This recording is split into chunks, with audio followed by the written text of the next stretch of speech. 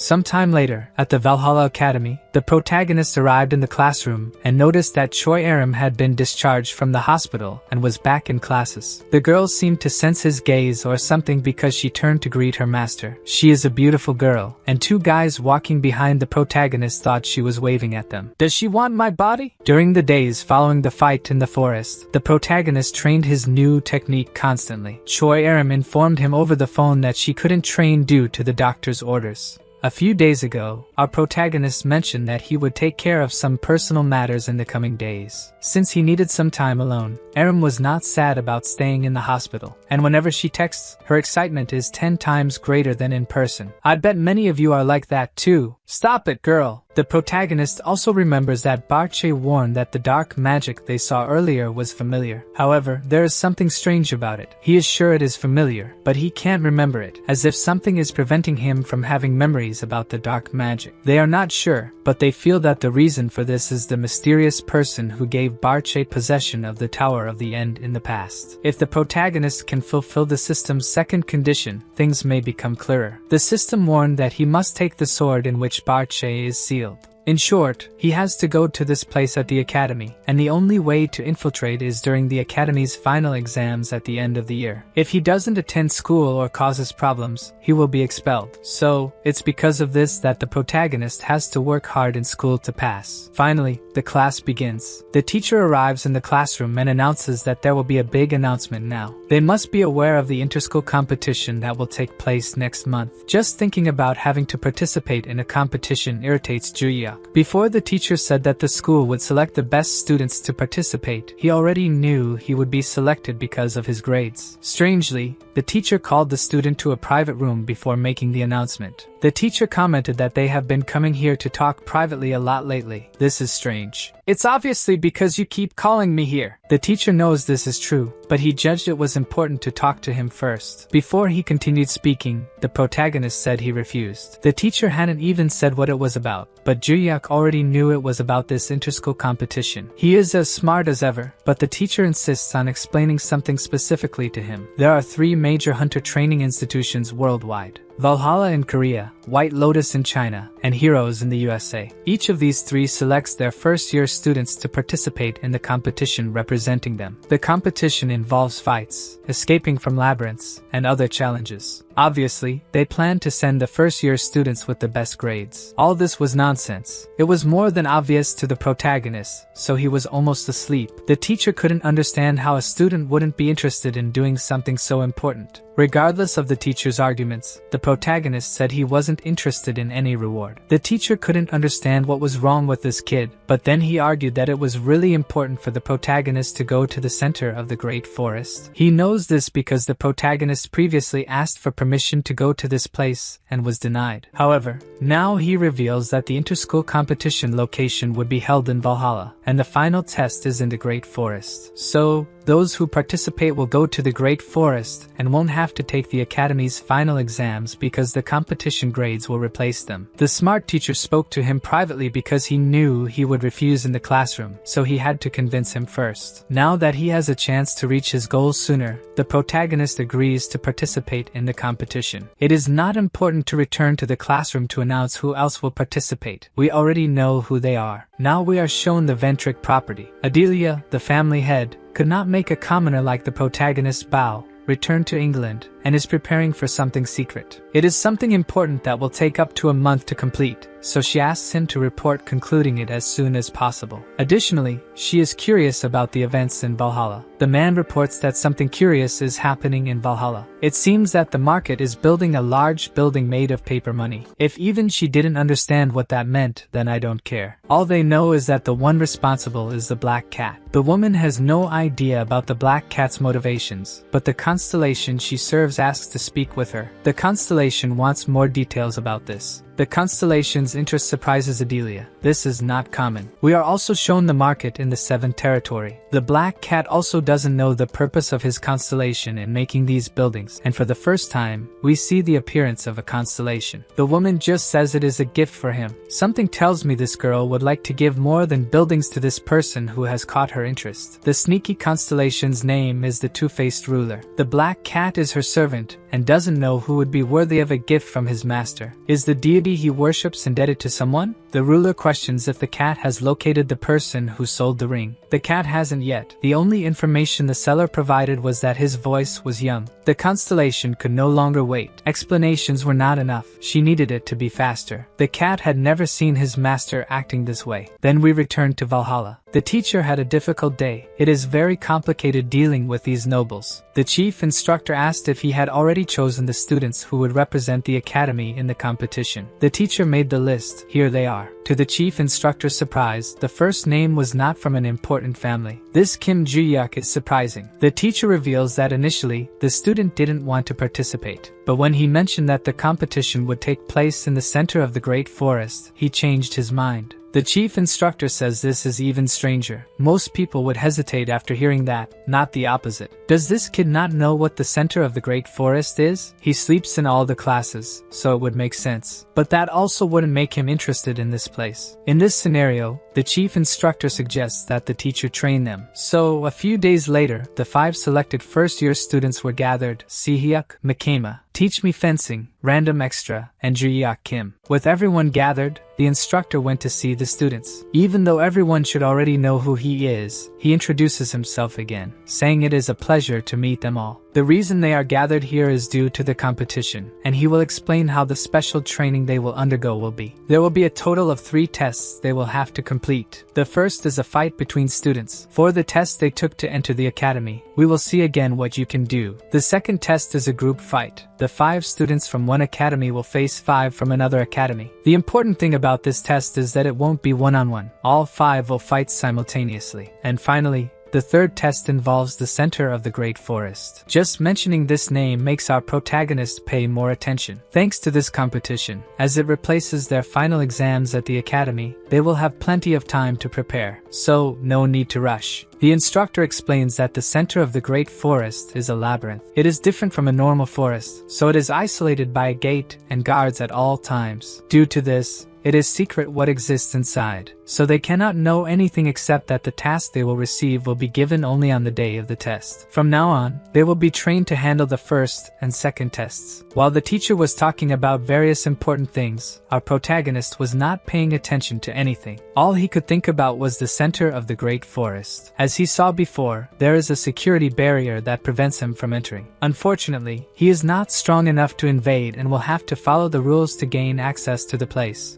Guys, do you think this place is extremely protected? This author is joking with us. While the teacher was still explaining other things, our protagonist said he had a question. He wanted to know if he could train alone. The instructor accepted his request to train for the competition. However, something unexpected happened. Choi Aram also asked to train alone. This raised more doubts for the instructor. Are these two secretly dating? Since he accepted the protagonist's request, he did the same for Aram. The instructor also asked if anyone else wanted to do the same. None of the others said anything, so he will meet them during the training. After the meeting, everyone left the room except for two people. Juhyeok was wondering if he would master his new technique by the competition. Even though he is the legendary hero of the past, this body belonged to a careless failure. Aram stayed in the room just to ask her master if she should participate in the training too. To him, it didn't make sense for her to ask him about this, but he answered that she shouldn't push herself too hard due to her injuries, and that really worries the girl. The teacher, before choosing her to participate in the competition, asked if she was in good shape for it. Participating in the competition is very important for any student, but the only thing she wanted to know was if Juhyeok would participate. The teacher also can't predict this girl's thoughts. He told her that the protagonist would participate too, and that's why she agreed to participate as well. The teacher expected her to refuse because her body was not fully recovered. However, the girl insisted that she was fine and would recover in time. Given her determination, he allowed her to participate. Aram has already managed to enter the path to becoming the head of her family, but now the girl feels she wants something else too. The desire in her heart now is to become as strong as him to help him achieve his goals too. Do you guys know she just admitted to herself that she is in love with this guy? While she was thinking about all this, the girl kept looking at him and smiling without saying anything. Of course, the protagonist found it strange and suggested that since she couldn't train her body, she should focus on mana control. After he finishes his own work, he will return to help her personally. That same night, we are shown an abandoned building. Someone was screaming for property. "Stop pulling my teeth, I'll give you and tell you everything you want." Unfortunately, they weren't looking for information, just carrying out a simple job of eliminating a target. The woman wanted to finish this quickly, but the bald man didn't find it fun to be quick with these things. These people are professional assassins, and now that they have completed this mission, they will execute the next one. This new mission is very different from the usual because the target is simply a student from Valhalla. The information is that the client paid a lot of money, and the deadline to eliminate this target is 1 month, and it has to be during the inter-school competition. The bald man even questions why he can't kill him now. The woman said it's because security is too strong. Invading the academy and breaking the barrier is too risky. They must execute the plan when the academy is open to the public, and they can hide in the crowd. The girl says that the third test will be held in the center of the Great Forest, a mysterious labyrinth created from the very forest it resides in. The information is that the final test will be to escape that labyrinth, and there will be no instructors around. This will be the moment they will act. So, without further ado, we skip forward a month in time to the first day of the inter-school competition. All the students are watching their classmates compete. Rockdale returned to the academy after Desira confessed to being solely responsible for the attack. All Rockdale has to do is wait for those people to do their job. The son called his father and confirmed that he had contacted that pair of professionals, the best and most expensive assassins, and they would do the dirty work this time. Rockdale did all this without his father having any connection to him. If something goes wrong, the boy will take full responsibility. But Rockdale assures his father that there will be no mistakes this time because the Samsao group will handle it. Even the boy's father knows who these people are. It's the group those two widows are part of. If this is necessary to rebuild the son's reputation, the father asks Rockdale not to do anything risky now. The assassins confirm they accepted the job, so Rockdale is eager to have his revenge against that commoner. The president of the Valhalla Council announces the start of the competition. Shim Dyakwon introduces the students from China, the White Lotus, the heroes from the United States, and finally, the representatives of South Korea, Valhalla. The competition will last for 3 days. Today's task is an individual duel between the students, he announces. After passing on the information and holding the ceremony, he asks everyone to return to the waiting room. The chief instructor is eager to see the results of the new generation. Moreover, he was also eagerly waiting for this guy, the senior instructor of the heroes, Jack Rover. The two already know each other, and our senior instructor jokes with his friend, calling him Mr. Third Place. Jack reminds him that Valhalla didn't come in first that time either, but now it will be different. This year the heroes will definitely come in first place. The Americans' confidence was high. the reason being the pinnacle of all contractors, the only one. Sankyo mentions that this is the guy called Logan, the Destroyer. To our instructor's surprise, this guy's son is at the academy and will represent the United States. The genius boy is right there, Logan Jr. From his appearance, our instructor recognizes that he seems very competent and is eager to see him in combat. Jack mentions that the boy made a contract with the same constellation as his father. Despite this, Jack also heard that Valhalla has incredible talents this year, especially that boy Kim Juhyeok. He was quite excited about the fight between the boys, but our instructor was no longer interested. He only mentioned that soon he would understand why he didn't have high expectations. And to our delight, the first fight announced was between Valhalla and the heroes. The two boys were selected for the first match. The president announces that the rules are simple, they just can't kill each other. The security system prevents fatal damage, so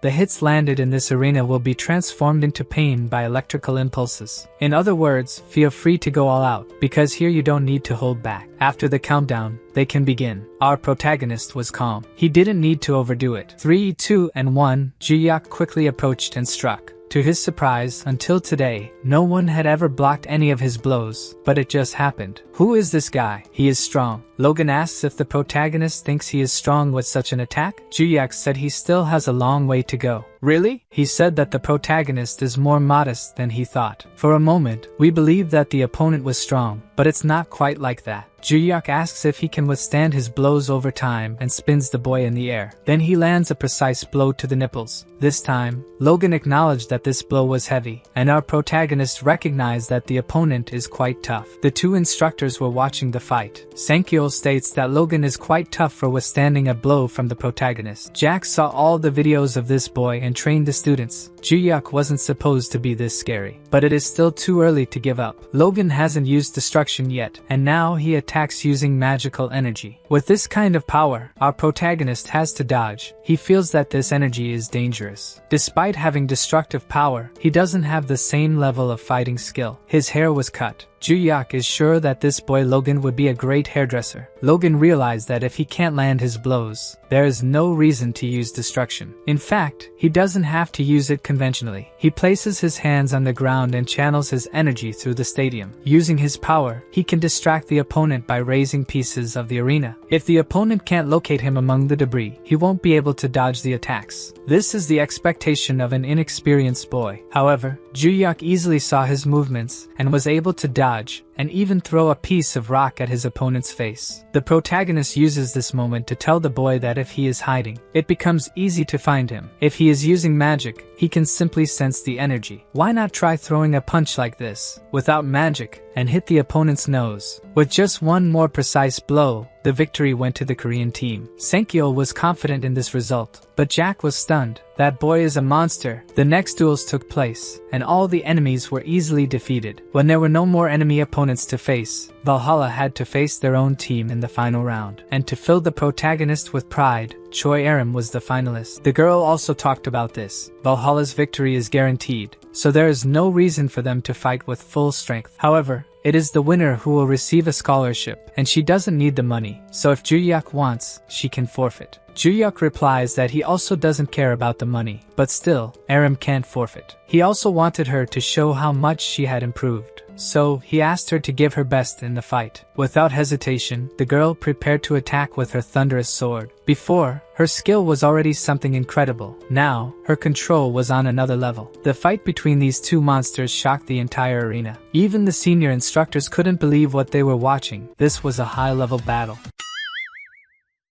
The victory went to the protagonist, and Barche spoke in his mind that he is very cruel, and if he had hurt her, Juhyeok held back. He says he didn't hit her abdomen. The girl changed the trajectory of the attack at the last moment, and he also did it to hit the sword. However, his power is so different that the result of hitting the sword was something like this. Despite his monstrous growing strength, Choi Aram is also incredible and surpasses all other students. The first day of the competition ended, and during the night, Sankyo congratulated the team. They were incredible and won the first day. Everyone wasn't hurt due to the defense system, but they should still rest and visit the infirmary. He was also going to mention something about the formation to use tomorrow. However, Juhyeok began to doubt if he really needed to wait longer to go to the center of the great forest. Maybe his strength was enough not to have to follow the rules. The meeting ended, and Sankyo left the boys alone. But Juhyeok wanted to talk to the instructor first. He had a question. If he managed to defeat everyone and finish the test in record time tomorrow, could they do the third test on the same day? At this point, he didn't even question if it was possible, and just said he would look in the rule book. He investigated and discovered that there are exceptions for this to happen. If the test was done very quickly and the preparations for the next test were already ready, they could be done immediately. In other words, the protagonist says he will finish quickly, so he asks the instructor to have everything prepared for him to take the final test on the same day. The man didn't even question if it was possible. He says he will do it that way. So, in that case, the protagonist will hear tomorrow. They say goodbye, and our hero is impatient and hates following rules. And then he quickly discussed with his pet sword. Do you want me to finish you off too? Our hero is completely anxious and can't wait another day to follow the system's orders and get more answers. The next day, the sun rises. The weather is great for the second day of competition. The academy president says again, "It is a pleasure to have everyone here for this beautiful day. The group battle will take place in the forest, and everyone will watch everything through ultra-modern drone cameras. This is the new favorite team to win the competition." But Juhyeok wasn't with the group. Makima asked her colleagues if anyone knew the whereabouts of that boy. At that moment, the latecomer joins the team and apologizes for being late. Although he is the strongest in the school, he can still get scolded for it. The instructor was clear when he said everyone should be here 30 minutes early. Didn't he forget? It's not that he forgot, he just wasn't paying attention. The protagonist stated that he would take care of everything, so there was no need to come up with a strategy. They know he is strong, but the test is a group battle now. Makima questioned if he thinks he can face all 10 enemy students at once. None of the boys wanted to interfere in this discussion. Only a girl would have the courage to face this guy. Aram then intervened. She wanted to go with Juhyeok too. His response is no, they all must wait here now. Although Makima didn't understand the boy's intentions, she tried until the end to change his mind. Then, when the countdown to start the test began, 3, 2, 1, the White Lotus team was ready to recover the points lost yesterday. Within seconds of starting the test, they were located and couldn't even prepare a defense. Juhyeok even acknowledged that they are good because they reacted quickly.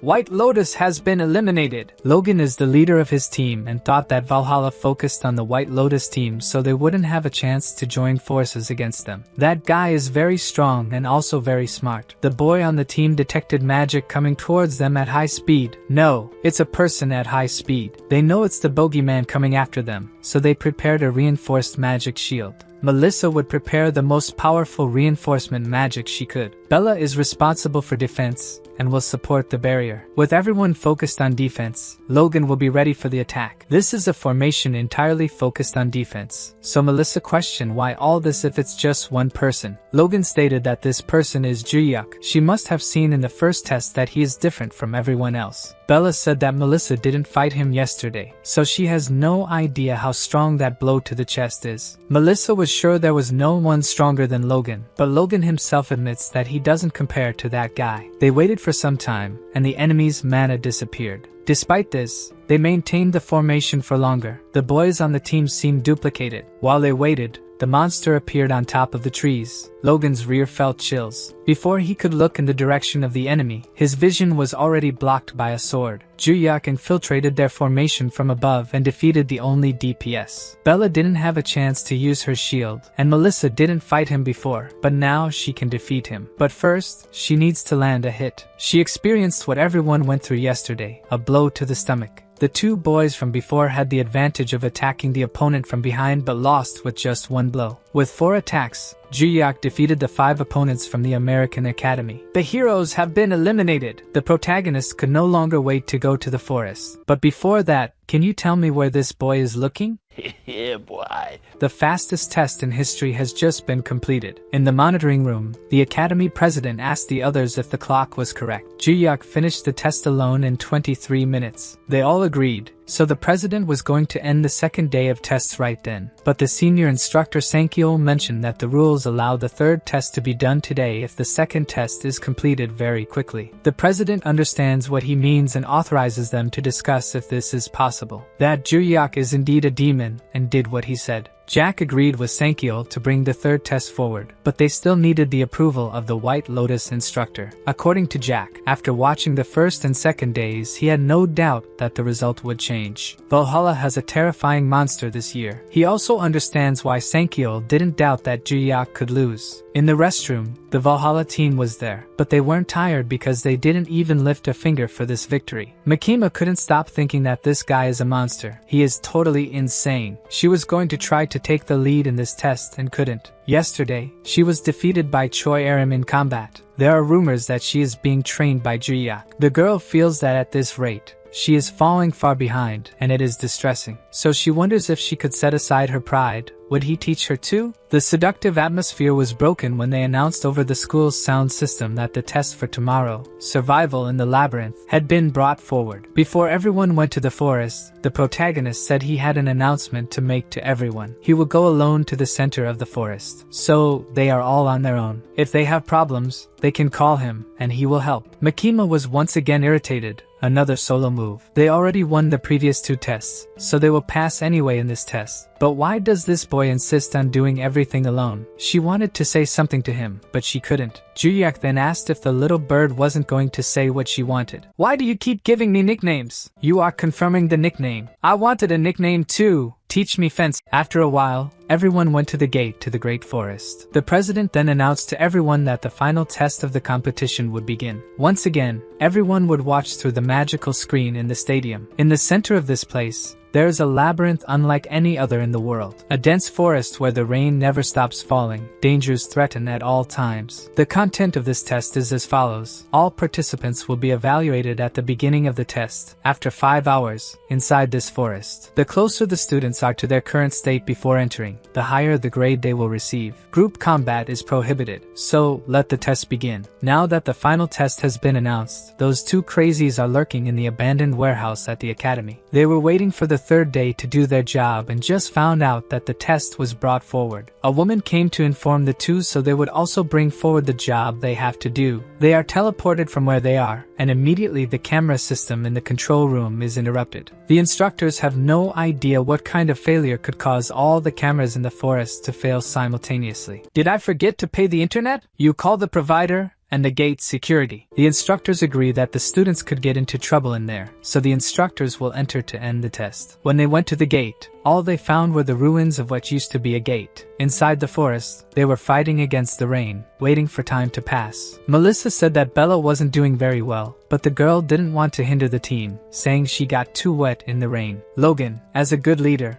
couldn't ignore the signs and ordered them to build a shelter to get out of the rain. With his power, he can make a cave in the ground. Something unexpected appears in front of him, a black and purple orb, then 3 people emerge from it. The bald man, with a scary look, says Juhyeok should accept and die quickly. Their boss or something like that says that this is not the target. Their teleport identified the wrong target. Logan heard very well the bald man's words. They want to kill Juhyeok. So who are these people using dark magic? The girl tells the bald man to hurry and not leave any witnesses. They will have to face the genius of the Heroes Academy for that. This competition is no place for worms using dark magic. Logan tried to attack the target in front of him and was stabbed in the back. The bald man's power can do something like that. So cowardly. This guy really did it. He did it to someone as important as me. When did he get behind me? The bald man then told him to look back and understand better. Logan realized that this guy mastered the shadow clone jutsu and was cruel. He received a fatal blow and fell. The sound of his fall was heavy, and the 2 girls asked if he died instantly. But that wasn't the case. He would bleed out to death. These people were used to this, but Bella had never seen someone close to dying. The D1 girl ordered the bald man to hurry up and eliminate the witnesses. They had to hunt down the target before anyone interfered. While they were attacking the survivors, our protagonist was running through the forest. The system ordered him to go to the center of the Great Forest, but he didn't believe there was anything in this place besides trees. Along the way, he noticed the presence of the American students. The blonde girl was standing and seemed to be the last survivor of the group. The bald man had eliminated them all and noticed that another witness had appeared. However, the man saw that his prey had come to them on its own, a lucky day. Melissa also noticed Juhyeok and heard that these people were after him, but they were caught by mistake. The pair of executioners celebrated the fact that the prey came to them. Even knowing he was a target, Juhyeok was calm and had a cold look. Seeing these innocent people on the ground was something he couldn't ignore. He asked the blonde girl to take care of the fallen friends and stop the bleeding. Perhaps they could be saved. Juhyeok noticed they were hit in a non-fatal way, just to bleed slowly. These criminals are savage. Before they started fighting, he asked some questions. What was their goal with all this? The bald man said the brat was spoiled, thinking he could ask questions. The entrance was destroyed. All observation drones were destroyed. No teacher would arrive in time to save them. The bald man estimated it would take at least an hour to get through the destroyed gate. This was to scare the boy, but Juhyeok thought the forest was huge and the rain incessant. What if he didn't find his goal after solving this problem? What would the bald man think of a boy saying he would solve this and then do something else? The bald man attacked in 2 directions to eliminate the target. It would be impossible for anyone to dodge both attacks. But the impossible happened. He hit the ground. Where was that boy? Juhyeok called out. This way, and then said they were in big trouble now. The blow was so strong that the bald man flew meters until he hit a tree. The 2 criminals didn't have time to process the information. They were hit from behind and immediately lost consciousness, falling like sacks of potatoes to the ground next to the bald man. Juhyeok ordered the blonde girl to use her healing magic on her friend's wounds. If she couldn't handle it alone, she could run west until she found the Valhalla students who would help. The rain hid her tears, but she was determined to heal her friends as quickly as possible.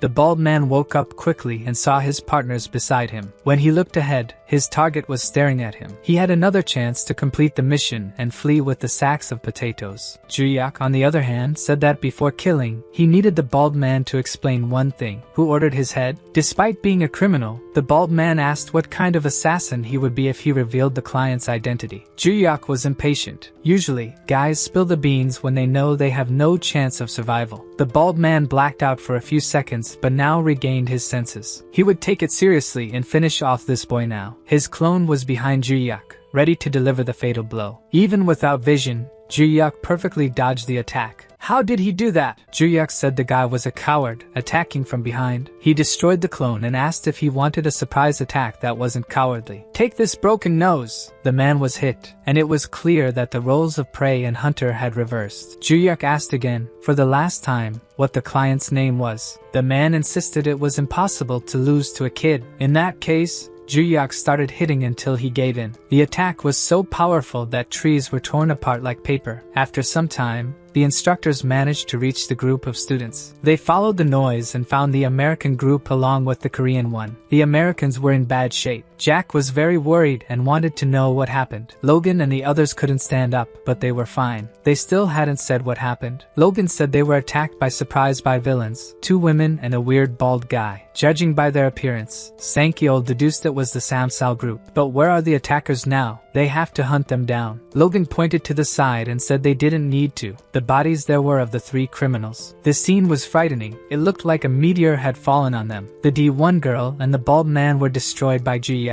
More impressive than professional assassins being here is knowing that Juhyeok defeated them. It's impossible to judge how strong that boy is. Logan said that before he lost consciousness, he saw Juhyeok fight for a few seconds. It was truly incredible. The criminals couldn't touch him. Melissa saw the whole fight too. They thought Logan was the strongest among high school students, but now his arrogance was gone. Jack told his pupil to cheer up. Juhyeok is an anomaly among everything he has ever seen, but Logan is still incredible. More importantly, they said there were 3 people. Where is the other woman? When they asked, they heard the sound of something falling to the ground. The protagonist brought the 3rd woman, trying to find out who was behind those criminals. Instructor Sankyo didn't need to ask if he was injured. They could hear the details when they returned to the academy. The teachers would help the injured students and take them to the hospital. Officially, the student competition was over. Later that night, in the academy dormitory, our protagonist had just come out of the bath. It was truly a tough day. Why was that? Barche suggested that maybe it was because he used a lot of magic today and even defeated 3 villains. Despite everything that happened, he was satisfied. Looking at the system window, he saw that he had met the conditions and achieved the goal of recovering the pearl from the house of Madage Alona. Now, he wondered how something so big fit in his pocket. He was satisfied because he fought against time, and it wasn't easy to achieve that, so the satisfaction of succeeding is even greater. The woman woke up after being knocked out, and when she opened her eyes, the protagonist ordered her to get up. He wanted to know what her ability was. He heard before that they were after a target, and were part of a group called Samsal. Judging by the formation of the three, the girl should be the support of the group. So, what was her ability? The woman was furious and wouldn't reveal anything. They might have failed, but she could escape from there. Her teleportation magic was interrupted by Juhyeok. The girl couldn't imagine it was possible to interrupt her magic in the middle of the process. Just seeing the magic in action once was enough for the protagonist to understand how it worked. She could basically move using a black orb. The protagonist commented that this was very useful and that he needed her help now. He had something to find, and if she helped, she might keep all her teeth. And that's how our hero managed to find the great center of the forest. Barche commented that Juhyeok didn't keep the promise of not doing anything to her if he found what he was looking for. In that case, he said it was her fault. He asked who their clients were, and she didn't want to talk, so he had to insist a bit to try to get the answer. He knew who the Samsao were, and now about who hired them, he deduced it must be the damn Rockdill. That was his deduction, and if he was right, the Ventrix would try to act again until they succeeded. In that case, the only choice he had was to eliminate the entire family to get rid of their threat. Anyway, the next step after getting the pearl was to face the lost memories through dreams. But now, did he need to sleep to do that? Barche thought so. He also believed he would recover his own memories if Juhyeok recovered his. So, Juhyeok turned off the lights and prepared to sleep. It's hard to sleep when you try to sleep on purpose. But after some time, he managed. The protagonist relived that night he died. After the epic battle that saved Earth's fate, the tower was destroyed, and the debris killed him. It's unknown what he remembers because this is what is told in the stories. But something happened that no one knows. Moments before his death, time stopped, and someone froze that moment. Someone mysterious, appearing only as a shadow, came and said to Juhyeok, "I will take good care of your name, and the names you protected in this world." And that was all that happened. The creature disappeared, and time resumed. Thus ended the great legendary hero. After this crazy dream, he woke up wondering if that was a dream or reality. Were those really his lost memories? Is that how it happened? The protagonist wanted to know if Barche remembered anything too. Judging by his reaction, it seemed so. Barche said that before he was a tiger. Thinking about it, Juhyeok asked if it was really like that. Was he an animal in his past life? According to Barche, he wasn't that cute. Juhyeok asked if Barche saw that guy too and then questioned what his name was before. Barche didn't remember. He only had memories of being a tiger. Now, Juhyeok didn't know if he was crazy from being hit in the head so much or if this was true. Anyway, he looked at the system again to find out more. The new information was about a secret room in Valhalla. The system wanted him to go to this place and watch the truth. Juhyeok didn't know if this was the last mission or not, so he decided that after today's training, he would ask the teacher about this place. Later, during physical training, Choi Aram was by his side. As always, the muscular guy was also lifting weights. The big surprise for him was a new person there, Makima, who came for the first time and had the courage to ask why the big guy was in this place. Is this girl an idiot? Where else should a mountain of muscles be? Sehyuk asked why Makima was there. This question hit her sore spot. She confessed she was there for the same reason as Sehyuk, out of envy for Juhyeok, and came to train like him. The big guy corrected the girl. He was there not because of Juhyeok, but because he frequented that place long before him. But he understood how the girl felt. She was there because she lost to Choi Aram too, not just Juhyeok who surpassed her. In the fight between the girls, Makima was the favorite and believed she was the second strongest, but Aram was more resilient and had even stronger attack power. She managed to cut Makima's attacks without hesitation. Makima tried to use her most powerful attack, but Aram surpassed her with technique. Before Aram delivered the final blow, she proved to be stronger in every aspect. It was a complete victory. Makima realized that Aram became stronger due to training with Juhyeok. Seeing Aram work so hard in weightlifting, she knew Juhyeok's influence was clear. Makima wanted to learn how to train, and even though Sehyuk was an expert in this, he thought it was better for her to ask Juhyeok for advice. Asking another noble for help was simple, but pride prevented Makima from asking Juhyeok for help. After all, he was poor. Despite her pride, she knew it was the right thing to do. Makima was ready to ask for help, but Juhyeok called her a little bird again. Once again, "He's calling me that." She accepted and decided to continue. She said he was training Choi Aram and wanted to ask for help with that too. Unfortunately, the teacher interrupted the moment to ask for Juhyeok's attention. Someone was waiting for him. When he finished training, he could go meet her. The person said it would be the last time they would see each other for a long time. Juhyeok had no idea who it was and decided to go immediately. Once again, Makima couldn't say anything and was interrupted. This time, the shame was killing her. However, the protagonist surprised her. He told the talkative girl that if she wanted to train, she could ask Choi Aram about her routine and follow it. If she worked hard, he might train her too. Choi Aram agreed to help the talkative girl. The senior instructor didn't reveal who the person was, keeping the suspense. He wanted to know who it was before reaching the room. The instructor just said that if Juhyeok thought hard, it could only be one person. Juhyeok had a guess. When they reached the room, he confirmed. It was Rockdale Ventrick, and he looked terrible. Juhyeok wasn't excited at all to see or talk to Rockdale. On the other hand, Rockdale couldn't wait any longer. Despite his arrogance, he knelt and begged for forgiveness. Rockdale threw himself on the ground begging, and his pet girl was beside him as always. He kept saying, "Please forgive me." Juhyeok didn't know the reason, so he asked the instructor if he knew why Rockdale was there. Sankyeol expected Juhyeok to know. It was Rockdale who hired the 3 assassins from before. Hearing this, Rockdale's body froze. The instructor also reminded him that the first time they tried to ambush Juhyeok, it was Rockdale who orchestrated everything and then got away. Now, he committed the same crime again. In the press, this was being reported everywhere, but Juhyeok questioned if it mattered. He believed the Ventrick family would cover everything up and pamper Rockdale. Sankyeol surprised everyone with the news that the Ventrick family had expelled Rockdale. That was why he was there,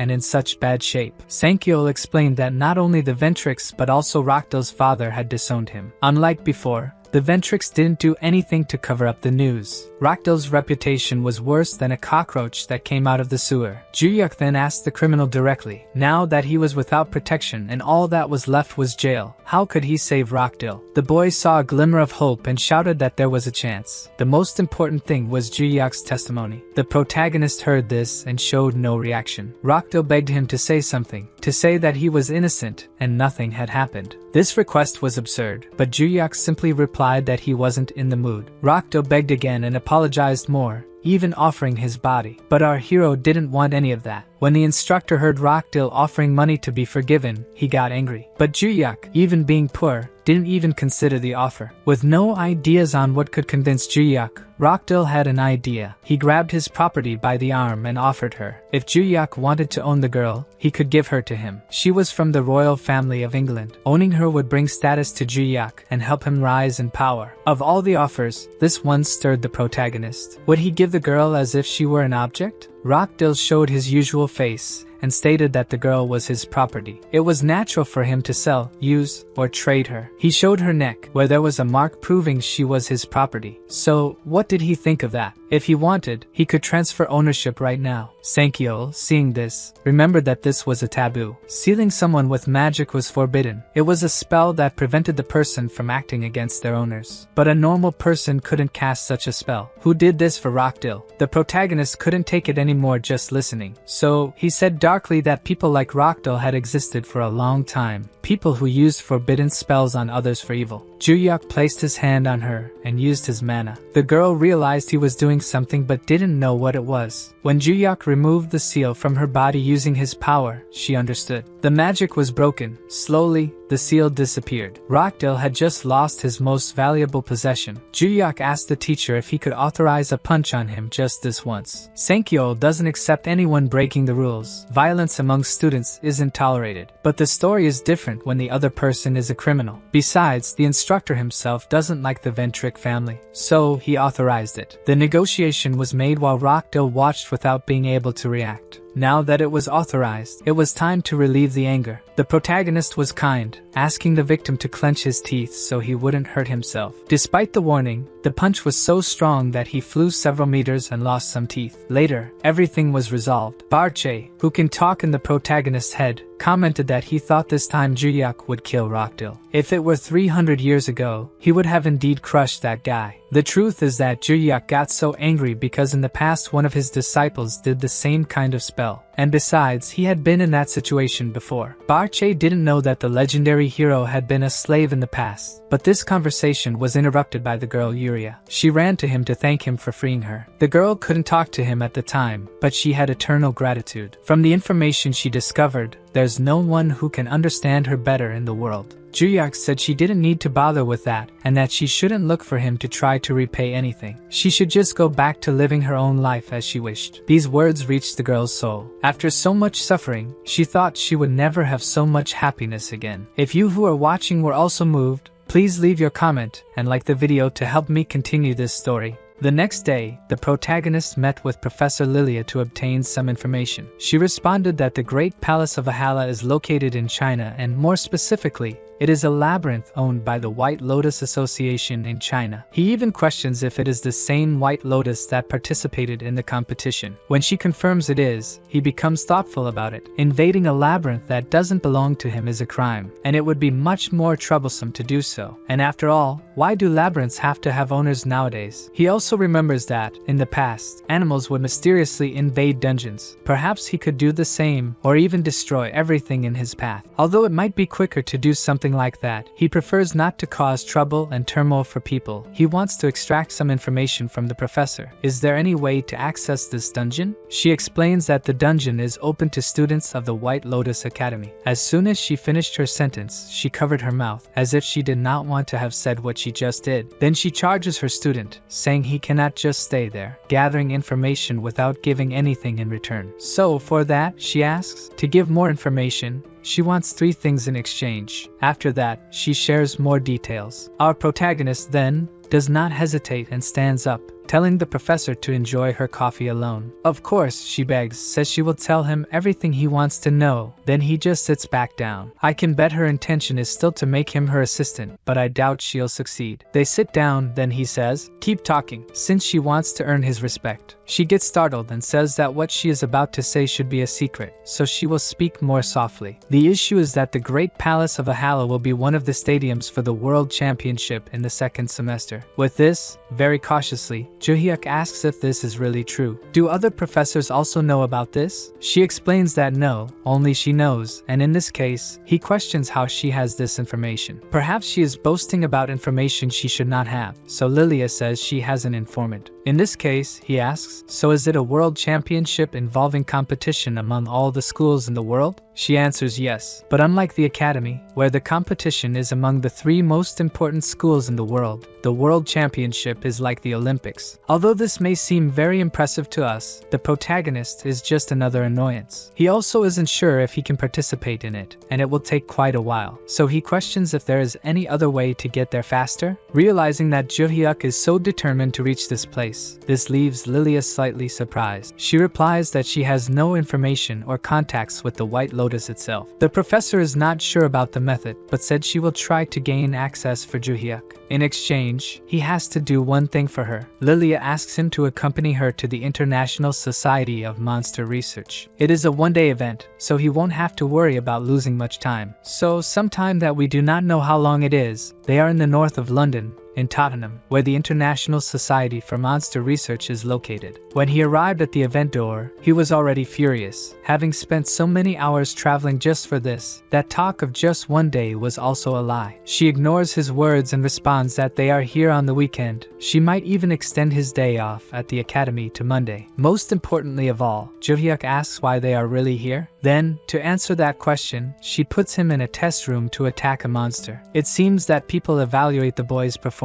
He is here to prove the article she is writing. In exchange for her information, he must kill some monsters for her. The boar attacked quickly and took only 1 hit, and then disappeared. And it wasn't just a few monsters, it was an hour and a half of killing all kinds of monsters, until he was tired at the end of that time. Juhyeok questions Lilia again. She lied again, as she said there would only be 3 monsters. So why were there so many? Professor Lilia pretends she doesn't know what he's talking about. Anyway, Juhyeok asks what happened with the climate here. As soon as they entered this place, people began to look strange at the two. He then asks if she fought with these people or asked them to be her assistants as well. The professor finally reveals her intentions. She said that for decades people believed in certain techniques and theories. Then, suddenly, an article appeared out of nowhere, contradicting everything they thought and believed. The protagonist realizes that these people want to maintain an archaic and less efficient knowledge than the professor taught on the first day of class. But he questions if these tests with swords prove something different. Why don't they themselves kill the monsters to prove the articles? The professor, with a darker look, says it's because they don't want to. Basically, there is an elite that controls the most accepted hunting strategy theories. They impose this on society and the world. They conduct their own tests to prove the methods they want. It turns out that the current high ranking in the society that evaluates this are incompetent people who have taken their positions only by nepotism. After hearing all the explanation, the old people didn't like having their theories refuted. The protagonist agrees that these people are disgusting, and he liked helping her with that. He has already helped the professor with what she wanted. Now she has to repay him with help to go to the White Lotus. Lilia then surprises by saying it was a good choice for him to have come here. After all, the director of the White Lotus is also at this place. Juhyeok is very smart and says that in that case, he knows who she is. Has he seen her today? Then he's going to talk to her right now. Before he can get up, someone knocks on the door and asks if student Juhyeok is here and if they can speak with him for a moment. The protagonist recognizes the voice. It is familiar, and he says yes and can come in now. The room is immediately illuminated with such beauty. The person before them is the director of the White Lotus Academy and definitely one of the most beautiful women in this story. Not only that, she politely says it's a pleasure to meet him. Her name is Seol-yeon. Our protagonist reciprocates the courtesy and says his name as well and asks what can he help her with. The woman says that, in fact, she's here to ask for a favor, if he could handle a person for her. Professor Lilia says that, since the conversation seems to be getting serious, then she'll leave him alone. Then she exits the room. Juhyeok asks her what he needs to do. She explains how her Seo family was the first to be founded after the era of chaos. Thanks to that, they managed to build the White Lotus Academy and educate strong warriors. However, there was a genius in the family who at 13 could defeat adults. This person stepped on his brothers and members of the Seolang clan family. Even the family head was run over by this person. In the end, this person concluded that there was nothing more to be learned in the world outside and locked himself in the family Seol's training room at the White Lotus Palace. Juhyeok asks if she wants him to run over this arrogant person. Seol-yeon says yes. However, Juhyeok questions that there must be several strong people out there for her to ask this task. He even points to her and says that her magical power is far from weak. The girl acknowledges that our protagonist has good eyes. She says she even used magic to hide it, but there are two reasons that make things complicated. The first is that the person fights using only their physical strength. The second is that the person is the same age as Juhyeok. After watching the competition, she knows he is physically strong, so if the person lost to someone of his own age, his pride would be damaged, and that's why she personally came to ask the favor. Juhyeok accepts, but doesn't expect it to be for free. Seol-yeon agrees and says she is very important, and also a very important person. She can also ask for favors without needing to pay anywhere in the world. Our protagonist interrupts the woman and makes it clear that he doesn't want money. There is a place he wants to go. Can she arrange for him? This totally catches her off guard. The scene cuts to a little later, and they are now in China, in front of the White Lotus Group building. Juhyeok tells her he did not expect to do this on the day he agreed to it. Seol-yeon says he said he was free until Monday, so the sooner, the better. He agrees, then she asks if the place he needs to enter is the Great Palace. Juhyeok says yes, then she says it will not be a difficult request, but they should enter first. As they enter, some of the students seem surprised to see her walk in, then they enter a room. He tells her he is curious about something. Seol-yeon asks what it is, and he says it doesn't seem like she paid attention to the competition, but she wants him to deal with this person so much. Seol-yeon recognizes and agrees. She explains that for her it is more important to destroy the arrogance of this person and then organize the White Lotus to reach the top again. Juhyeok says he understands, but he doesn't know if he agrees that such a person can be so important. She then tells him that everything is here and that when he steps on this magic seal, he will be transported to the training room. He says that's fine, then steps on it and asks Seol-yeon what the person's name is. The woman says the person's name is Yan Lang. Upon arriving there, we see the person so special. It's an arrogant girl. She says if he was sent by the family to make her leave it won't work, so he should go away. Juhyeok asks if she is always so rude to people she just met. He punches her with much form, but she easily catches his fist. This surprises him. Then she hits him back with a palm imbued with aura. She calls him an idiot, asking if he will continue to underestimate his opponent, then mocks him for his punch. He tells her they should introduce themselves. However, she is surprised to see that he is not injured. He grabbed her wrist to block the attack. Juhyeok now attacks the girl again. She puts her arm up to block the hit. This attack definitely causes her pain, forcing Yanlang to retreat from him. Now things are different. The arrogant girl wants to know the name of this handsome man. He tells her he is a 17-year-old high school student who underestimated his opponent. The girl now decides to keep her distance and look for a counterattack, but he doesn't give her the chance to keep her distance, then prepares another punch, hitting her directly in the stomach. This also excites him. For the first time, someone has exceeded his expectations. She staggered back with the blow to reduce the impact. Juhyeok recognizes that she isn't bad. Not even his students from 300 years ago had this level of mobility. Yanlang starts to think seriously about this. There wasn't supposed to be someone her age at the same level as her. She starts to smile with excitement. Since he is so strong, it means she can go all out. Juhyeok is glad that her pride remains intact. This gives him a chance to continue this fight as well. We see that they are being watched on a screen. It is Seal Yen who is watching. Her secretary calls her and says he knows it's presumptuous, but wonders if Juhyeok will be okay. The man says he doesn't believe a student from another school could do anything against someone from the White Lotus. He says he is currently being pressured by her. Is this a waste of time? The next words from the man really seem rude to me, because he says that even the mist lost to Yanlang. But to keep his head safe, he says that this was due to the fight being without magic power, only with physical strength, and only in this way the master could lose. Despite not liking this fact, she acknowledges that she lost to the girl, but even if she used magic, she doesn't believe she would win. The man didn't expect these words and doesn't accept it. However, the woman explains that at the time the difference in magic power between her and Yanlang was minimal, and this was several years ago. Seal Yin believes the girl must have become even stronger physically and mentally than before, so she already has more chances of winning, not even with magic. Not enough this reality shock. The man also questions that Juhyeok will die if she continues to face Yanlang. Despite the man's concern, the woman remains unconcerned. She says that boy is not normal. Something in him is strange, and his feats in Valhalla prove it. We return to the battlefield. The manaless ninja girl attacks our protagonist. She likes very different nails. Her cutting blow is fast, but Juhyeok dodges. However,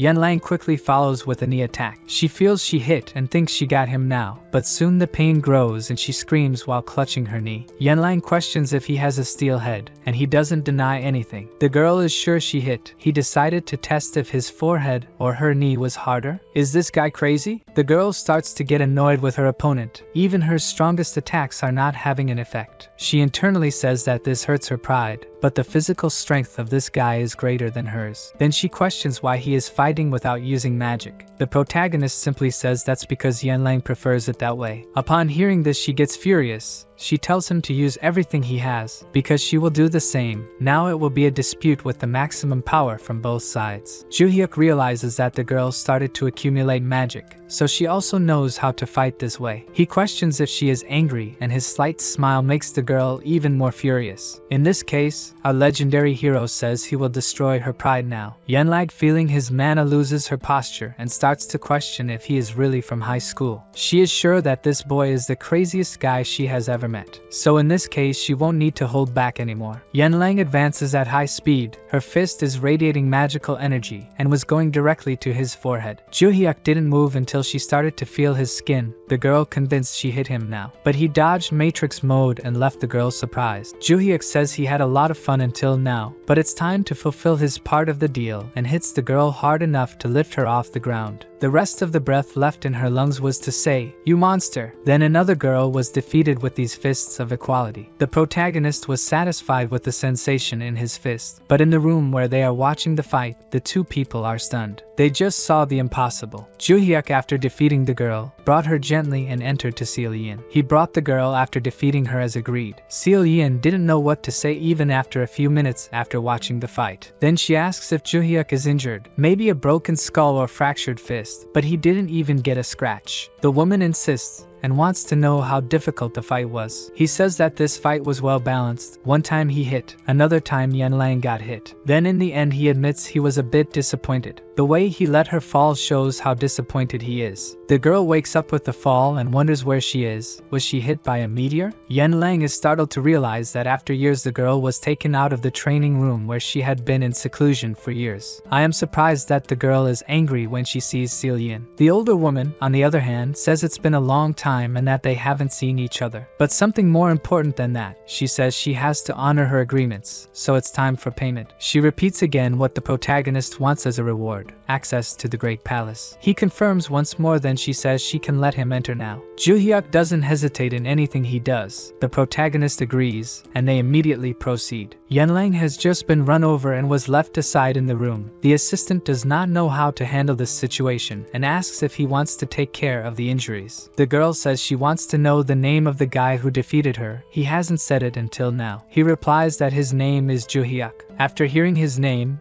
the girl smiles and says that he is the strongest person alive. She is sure of it. All that arrogance turned into admiration, so all she wants now is to fight him again. Cut to a mysterious person talking to themselves, asking something about the strongest. Then we return to Juhyeok. He questions if this place is really a labyrinth. He recalls that Seol-yin said that the Great Palace is a unique labyrinth that looks exactly like a castle. She explained that he needs to be careful of monsters called living armors, and besides that, there should be no difficulty in exploring. He had questioned how long he can stay there, and she says about 5 hours. In that case, Juhyeok starts to stretch since he's under a time constraint, so these living armors attacking him will delay him. Some time later, and we see the last living armor rushing at him, and he quickly slices it in half, and then it just falls into multiple pieces. Then he wonders where the office is, saying that he has already searched more than 20 rooms. It would take a long time to check all, however. Barky tells him to enter that room. He says it's just a hunch. When Juhyeok enters, he immediately notices an old painting on the wall, and looking closer the place looks like an office. The protagonist wonders if this painting is of a liftry, then notices that there is a name written underneath. It's a liftry Johnny. In this room,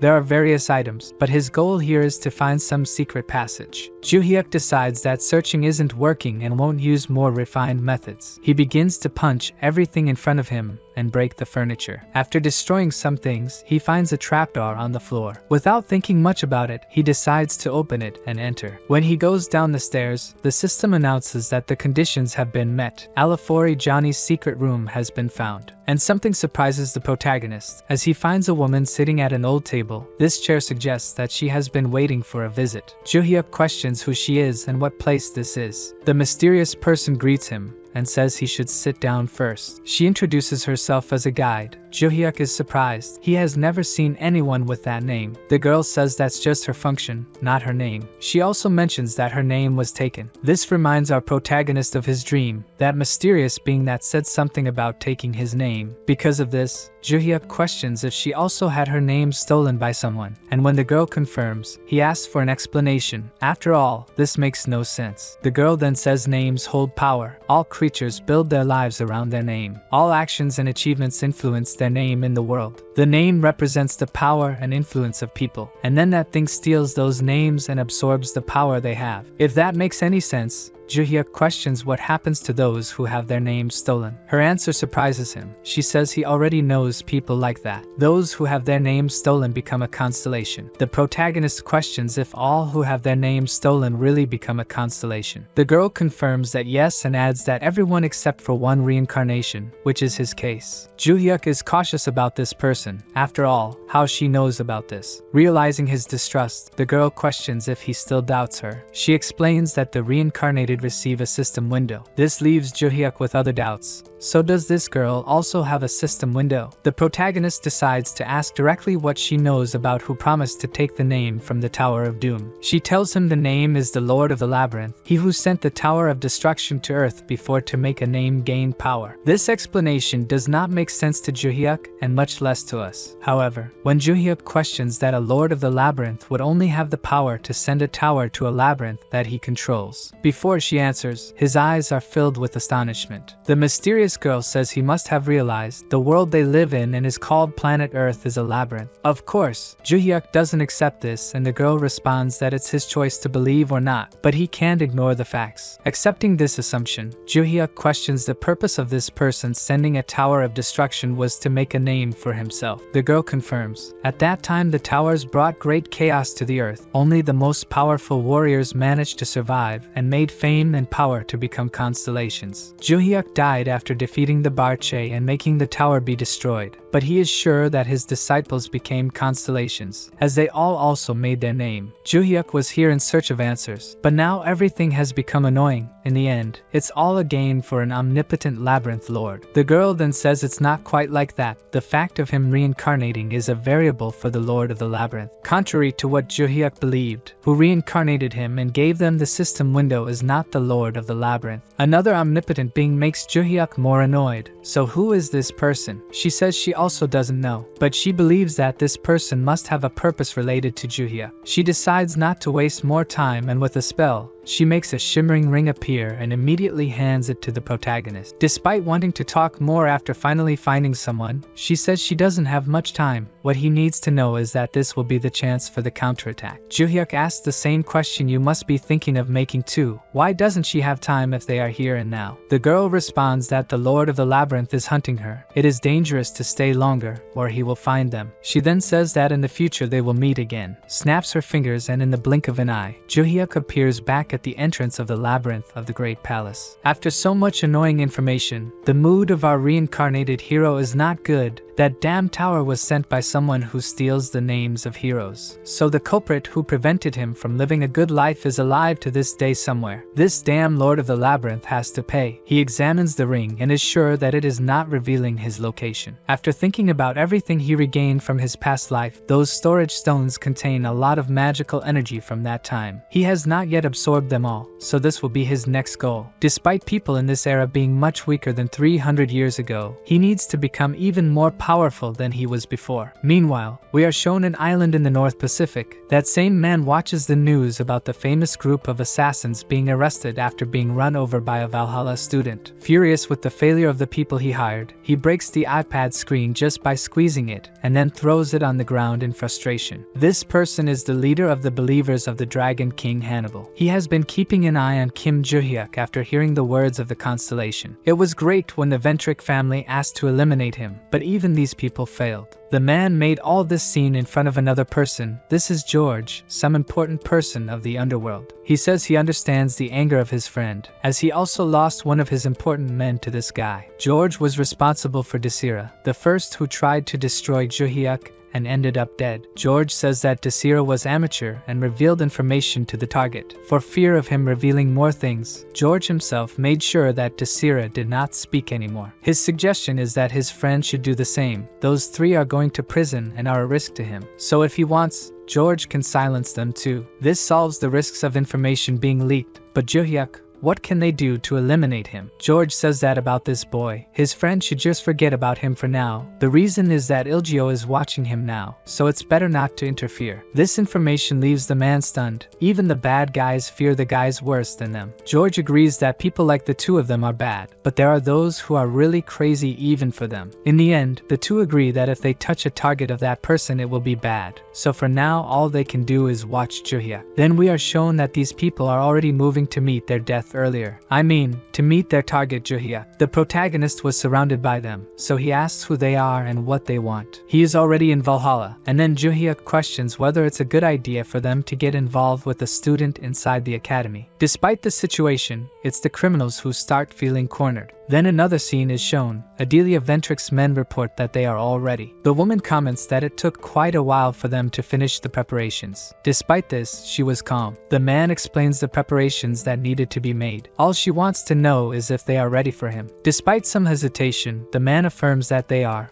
also explaining about a certain transformation of the sanctuary. Finally, Adelia orders the butler to be in the contact group, and then he must lead the elimination group. The man accepts the orders, but for a moment he questions why his mistress is so cautious against a mere student. Despite her calm demeanor, She makes it clear that she does not tolerate insubordination, but her anger is only so that they understand this. Once they grasp her intention, the woman calms down. The most mysterious of all is that Adelia is following the wills of her constellation, so their intention is to invoke the Ventric family's constellation. Things still seem confusing, folks, so wait to better understand her intention. The soldiers, after surrounding Juhyeok, begin the stage of creating a distortion in space to prevent him from escaping or anyone interfering. Our protagonist realizes that a subspace has been created around this area, but he is not frightened. He praises the men's strategy, as drawing the attention of the academy would be terrible for them. Moreover, he was curious about who is responsible for this idea. Juhyeok even comments that he has a hunch his bet is on the Ventric family. Despite being experienced, the man reacts with surprise and questions how Juhyeok knows this. Our protagonist simply deduced the two enemies he made so far, only the Ventric do not use dark magic. Since they were discovered, the butler says they no longer need to hide and should call the elimination team now. When the subspace magic is undone, hundreds of armed people appear around Juhyeok. Their intention is quite simple: to eliminate the target. However, even in the situation of the greatest possible disadvantage, Juhyeok is not shaken. He even jokes about all of them. How can so many people be needed to handle a mere student? They make it clear that orders are orders, so since he has no choice, the MC decides that he will have to act according to the circumstances. All the men prepare to attack together. With just one body movement,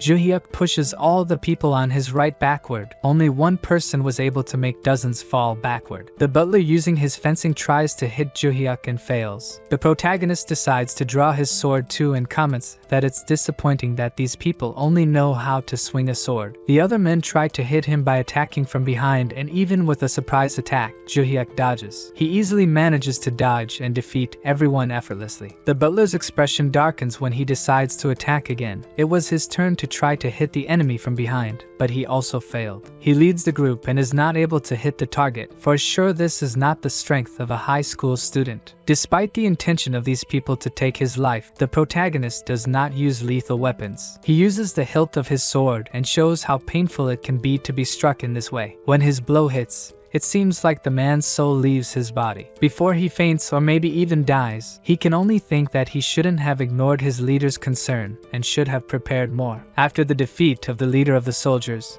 Juhyeok is happy to realize that the one responsible for this finally appeared. Adelia personally came to see the target. She looks at her fallen soldiers and includes her butler. She always made sure to recruit people stronger than average. This boy defeating all of them like this is frightening. Adelia draws her sword and says Juhyeok should be proud. Seeing the sacred relic of the Ventric family is an honor that common people could never receive. The MC laughs and says that a simple dagger like that is nothing. Moreover, seeing that this family prides itself on using so many people to attack a student is pitiful. Tired of being insulted, Adelia attacks with her incredible dagger that she is so proud of. But before she reaches her target, the mana stones her soldiers were using start to resonate and glow very brightly in a yellow tone. No one knew what was happening, not even Adelia, so everyone was astonished. However, our protagonist was calm and with his hands in his pockets. His confidence reminds me of Satoru Gojo. Adelia's dagger glows in the same color as the stones, and then she feels something very strange. The entire environment lost its color, and only the mana stones glow.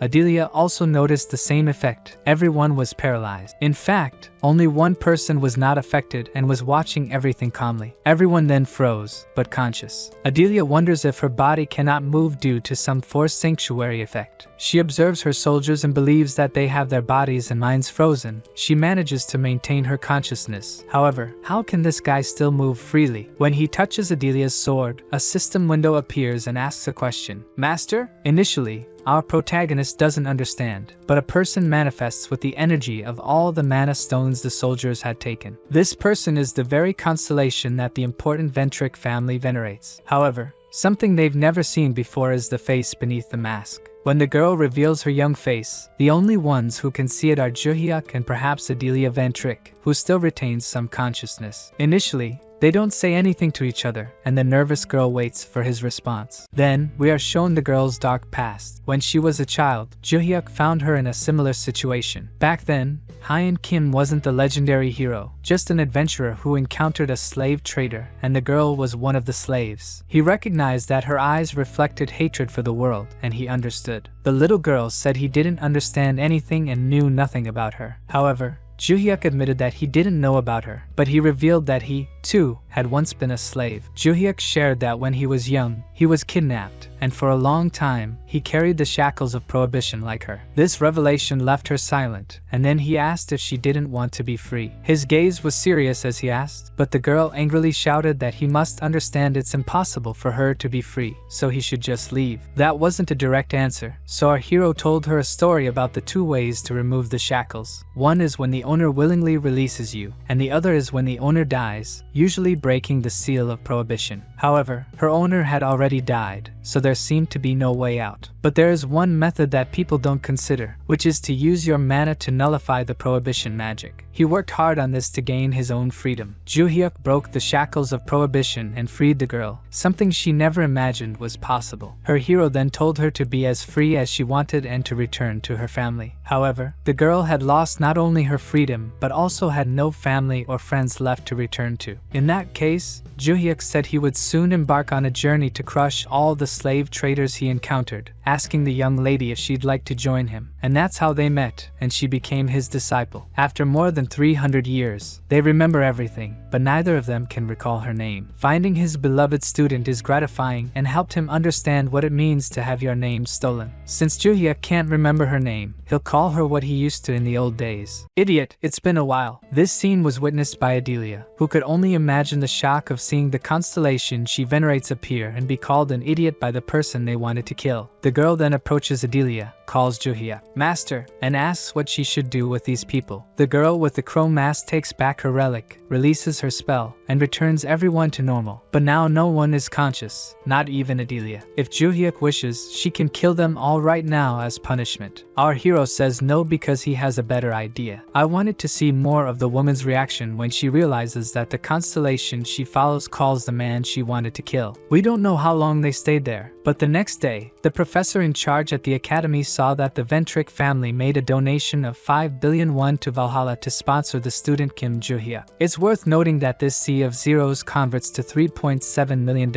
which is still a fortune. So much money that the professor starts to go a bit mad. Instructor Sankyo went to see his colleague's reaction upon discovering this as well. He recalls that the first time Rockdale was accused of ordering Desira to eliminate the protagonist, the Ventric family donated a lot of money to hush up the matter, and Juhyeok refused. That's why he believes the protagonist will refuse again. To confirm their theory, the student Juhyeok is called to a meeting, and to the professor's surprise, the protagonist says he accepts the money. With the professor's surprise, he asks what reason to refuse $3 million as a gift. The professor then says that now Juhyeok is a VIP student and will have to move to the premium dormitory. The protagonist admits that he has no complaints about his normal dorm, so they can discuss this later. Finally, the professor wonders what the difference is this time compared to when they tried to donate to quash the rumors about Rockdale before. Our legendary hero, while walking through the school, recalls his conversation with his idiot crow mask disciple. The girl suggested eliminating everyone who tried to harm Juhyeok. However, he wanted to take better advantage of the situation. Juhyeok awakened Adelia and explained to the woman that their constellation had authorized Juhyeok to do whatever he wanted with the Ventric family. What does she think about that? Before Adelia could say anything, the constellation stated that she originally created the Ventric family to serve the master. So Adelia asks if the phrase passed down through generations, all for one, was about this. The furious constellation says yes. This idiot finally realized. The woman has just discovered that this person is the master of her master. Now that it's clear, our protagonist approaches and asks Adelia what he should do with them now. Even though Juhyeok doesn't like this family because of their arrogance, he acknowledges that their power and prestige are real in society. Because of this, he has some tasks for Adelia to carry out. It's true that since Adelia became the leader of the Ventric family, they were in decline but rose to the top. Therefore,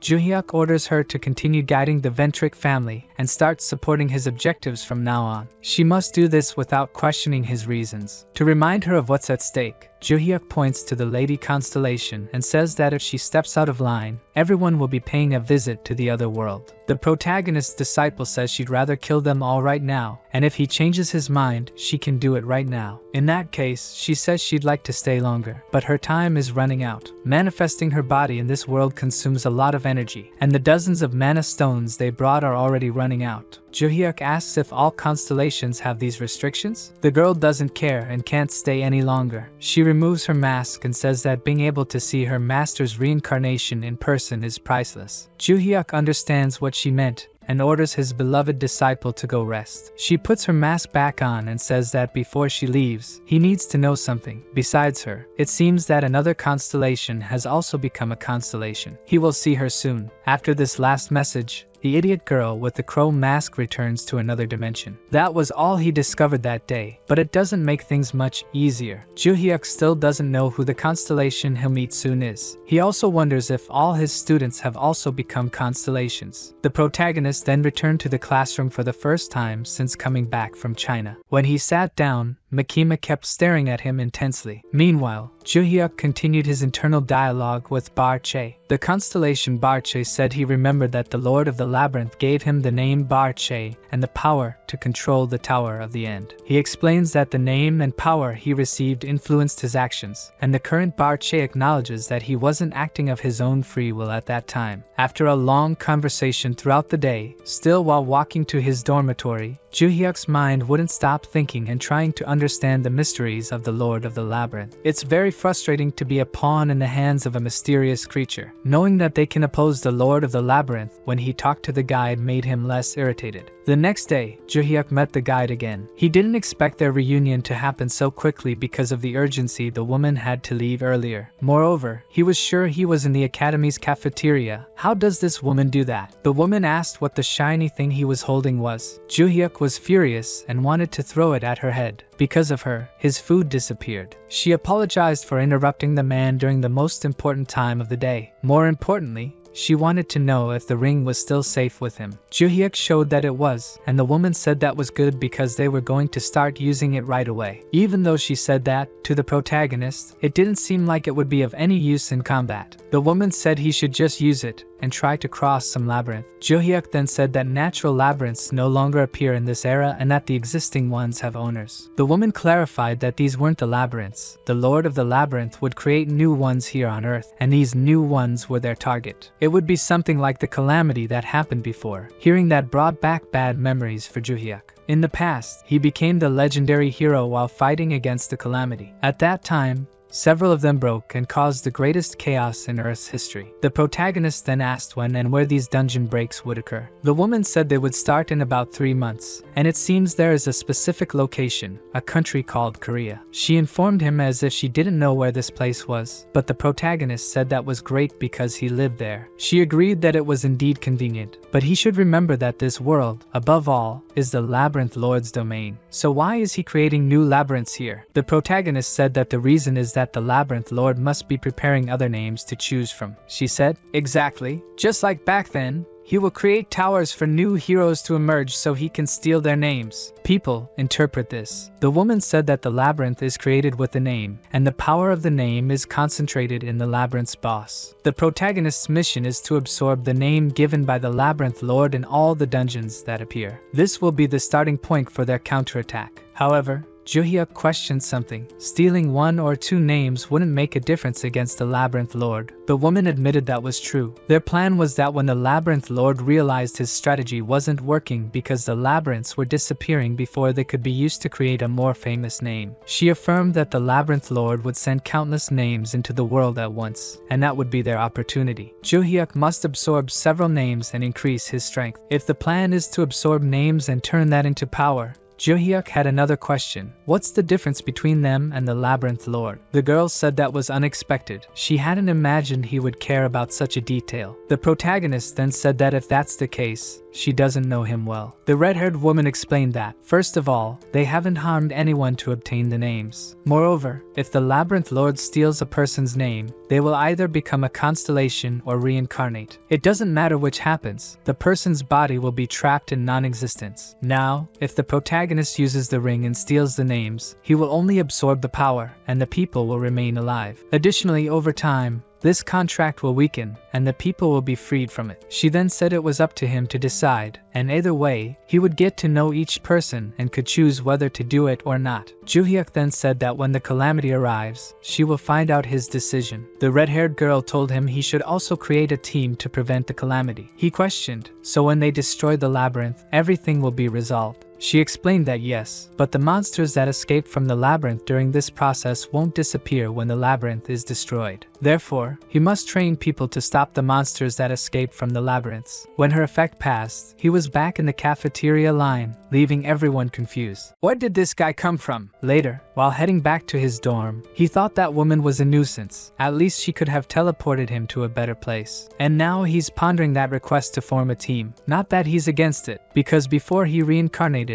he also had disciples. As he was thinking about this, the girl from China appeared before him, confident. He then asked if she was another crazy person who liked getting beaten up. She said she thought a lot after losing to him and came to a conclusion. He was stronger than her, and that's why she lost. You're a genius for realizing that. But the girl said she thought she was similar to the protagonist, a person who had never experienced defeat. If that's what she thinks, Juhyeok told her she was completely wrong. He's someone who works hard to be strong and doesn't rely on talent. Yanlang said that's what she thought, but now she understands that those fists were loaded with combat experience, and the difference between them is just that. She said she became much stronger after fighting him, so now she would stay here to continue fighting him. They would do it until she defeated him. Juhyeok already had problems with a crazy person asking him to teach swordsmanship, and now he has a lunatic who wants to get punched to learn martial arts. Juhyeok told her to stay away from him, but the girl didn't want to give up. She came from China to Korea just for that. The protagonist then told her to spend her time learning her family's martial arts. This question shifted the girl's enthusiasm to sadness. She explained that she was only taught until she was 6 years old by her family. After that, she was excluded from training. Yanlang said she didn't know why, so she started challenging adults to hone her skills, and that made everyone even more distant from her. After hearing this, the protagonist thought that this was different from what was told to him. This girl clearly has a lot of talent and loves to fight, and they said she distanced herself from training and isolated herself. Juhyeok asked if it was mandatory to stay isolated in the White Lotus Palace during training. Yanlang said it wasn't. She stayed there because she was tired of being treated as a problem for the family and excluded by everyone. The sad lunatic girl's mood turned back to excitement, and she said it was fine because now she had found him. If she kept fighting Juhyeok,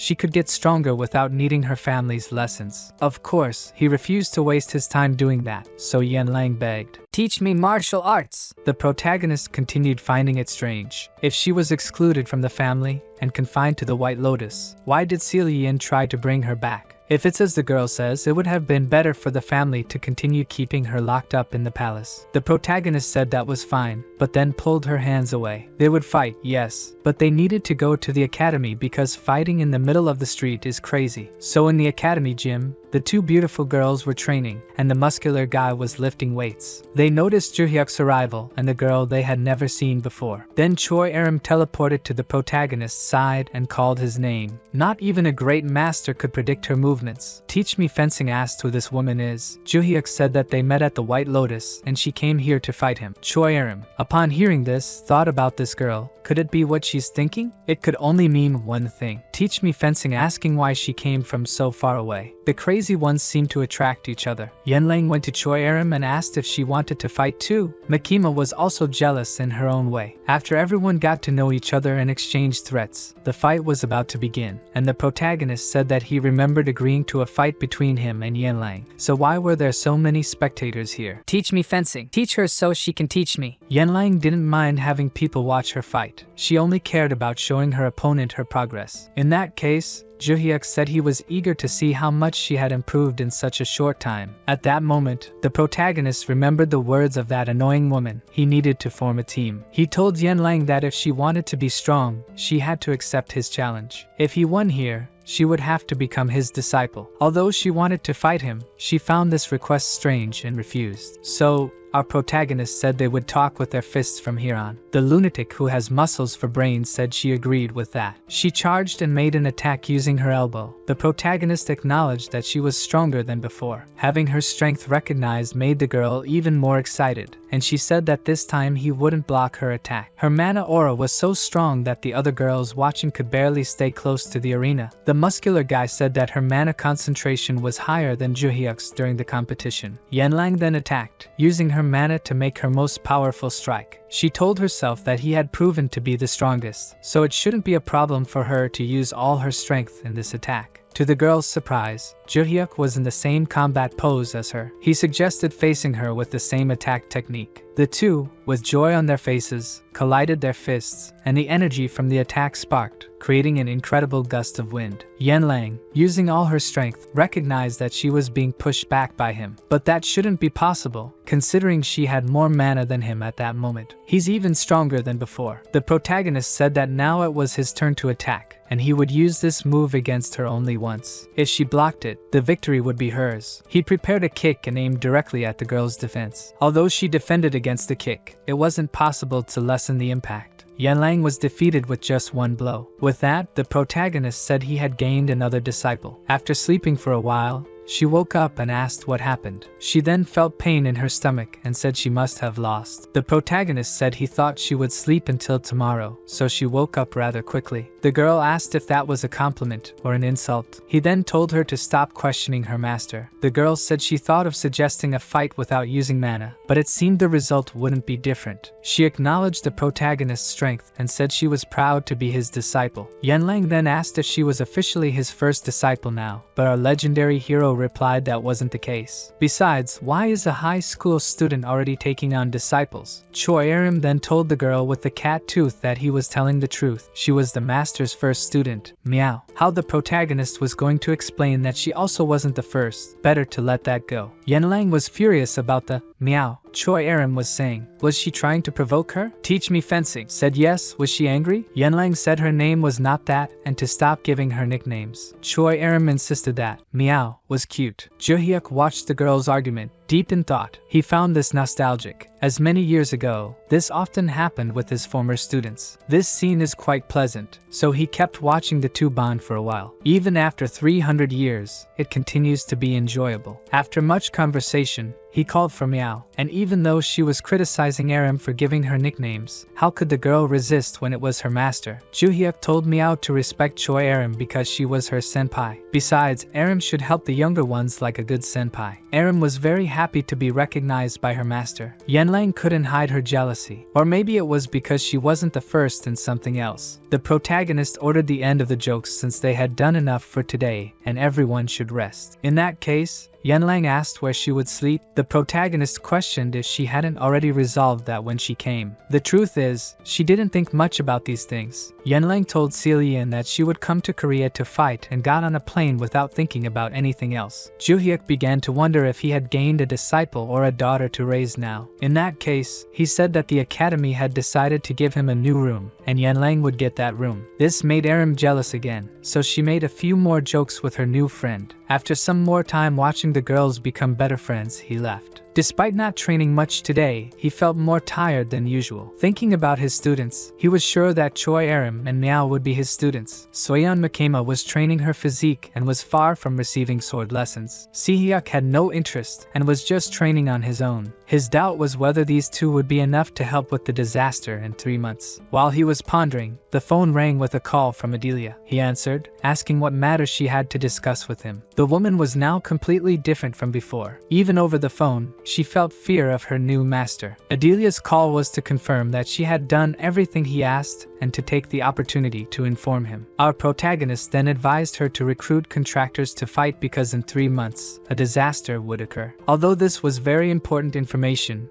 Juhyeok simply said his sources were secret. He explained what the woman should do, and then Adelia asked a favor. Could Juhyeok speak well of her work to Lady Constellation? She was ignoring Adelia and not responding. The truth was that the girl said she needed to rest due to expending too much energy that day. But Adelia didn't need to know that, and Juhyeok said he would tell her everything. On another day during training, Yanlang asked for a break to catch her breath or else she would die. Despite this, Juhyeok praised the girl and said she was progressing much better than expected. To keep up the tradition of people interrupting during training, a woman entered the gym asking for Yanlang. This woman resembled Seal Yin from the White Lotus Academy, but it wasn't her. The woman then said that Yanlang's mother had come to fetch her personally. But instead of being happy, Meow was furious at her mother's presence. The protagonist said this was strange. He could have sworn that Seo Yin was her mother. Only now did the woman introduce herself as Seo Yeonhwa, the current leader of the Seo family. And because of that, she was now Yenlong's new mother. Now the protagonist said that Seo Ryan was this woman's younger sister and the leader of the White Lotus. Perhaps the names in the previous translation were wrong. The girl's mother said that her sister would contact her when Yenlang left the palace, but she didn't do so. The reason she might find out later, but the most important thing was to take her daughter back to the palace. The girl was trembling with her emotions and asked her mother, why take her after exiling her? Although she didn't understand her mother's reasons, Yenlang shouted that she didn't want to know anymore and wouldn't go back.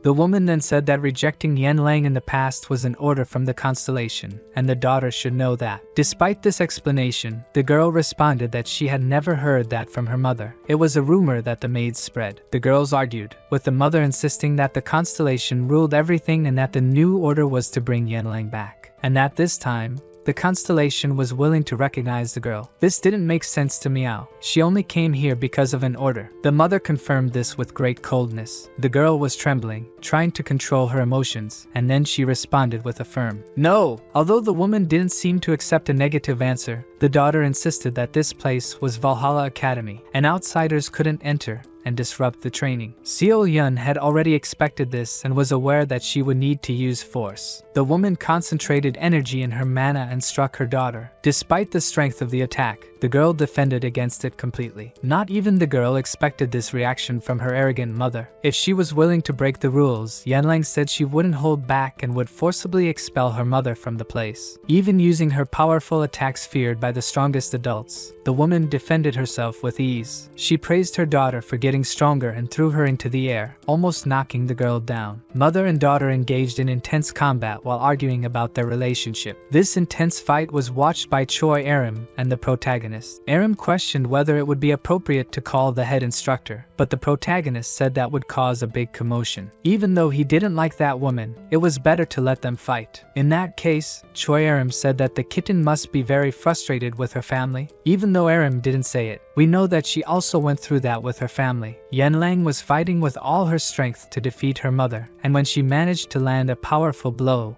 the result wasn't good. Her mother froze her leg and said that this was the power of the family's constellation. The power of the Snow King is a blessing that only those recognized by him can use. If she returns now, she can make a contract and be accepted by the constellation. Our kitty doesn't want to return under any circumstances, and her mother is willing to do anything to take her back. Yenlang shouted that she wouldn't go back, even if it killed her, but her mother said the dead don't have opinions and approached to freeze her daughter's entire body. After she's unable to move, she will be taken away. The girl closed her eyes in fear, and then our legendary hero couldn't stay out of it any longer. He stopped the attack with a leg and his hands in his pockets. Yenlang didn't expect him to get involved in this. However, Juhyeok was furious, questioning why she would hurt her daughter. The woman hid her surprise and simply said that strangers shouldn't get involved in other people's parenting. This reminded our protagonist of Choi Aram's brother, who said the same thing. These annoying people. The woman couldn't understand how he managed to block her attack, and her mother was so affected. The only explanation is that his magic was stronger than the constellations. Our protagonist told Aram to take Yenlang away from here. The girl was against him getting involved in her problems like this, but she knew she couldn't defend herself with her leg immobilized like that. Anyway, Juhyeok said that a master couldn't stand by silently, watching his students get hurt. Seeing the kitten's admiration made Choi Aram uncomfortable. Will this girl steal my senpai? It was the first time the girl's mother heard about him being her daughter's master. It didn't make sense for a teenager to teach other teenagers. The woman questioned Juhyeok's motivations, but he simply said he didn't agree with the woman's methods. If they couldn't convince him with words, the woman decided she would defeat him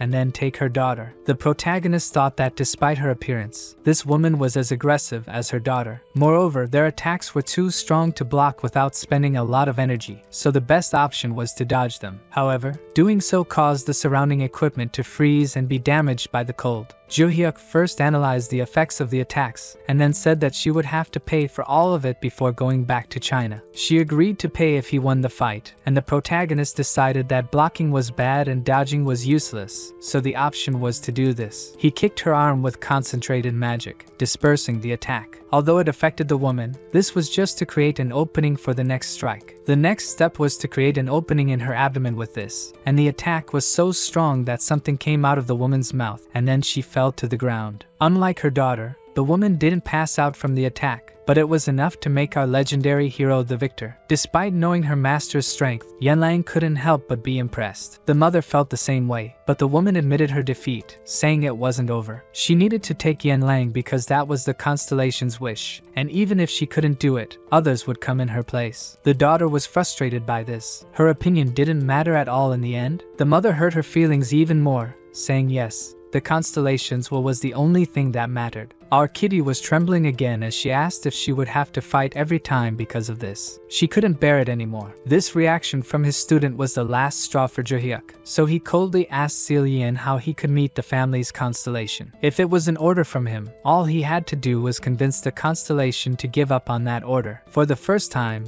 the woman was horrified. No one should be so stupid as to say that. She said that he could meet her when the family summoned her with magical energy stones, but that would never happen for him. The protagonist then said that it was necessary to touch the family relic to enter the mind realm where the constellation lived. Although just a student, the woman couldn't deny that he knew a lot. So he must know that going to the mind realm where the constellation has domain expansion is likely to crush his mind. Did he still want to face the constellation in her domain expansion? The protagonist said yes, so the woman accepted his terms, but for that, he needed to convince the other family members to authorize this decision. She said she would arrange the meeting in a week, but this seemed like an agreement that only benefited Juhyeok. If he lost, what would the condition be? The protagonist said he would accept the deal, and if he won, she would leave Yanlang alone for the rest of her life, and he would take care of her. And that was all. Seolyeon couldn't help but think he was arrogant, so she accepted his terms. When the woman left the room, Juhyeok could no longer hide his fury toward her. So, a week later, it was known that the protagonist was facing the Frozen King constellation. They stared at each other, and you wouldn't believe how quickly things happened. Before that day arrived, something needed to be shown first. A few days earlier, in the academy dormitory, the protagonist and Yanlang went to the room where she would live. This room was large and luxurious, which made the girl acknowledge that it was more impressive than the Seo family's house. So she asked if she could really use this place all by herself. The protagonist said yes. Originally, this room was for him to use, so he could give it to her. This made the girl blush even more for a while. Yanlang then asked why he was doing so much for her. He asked if the training was too painful.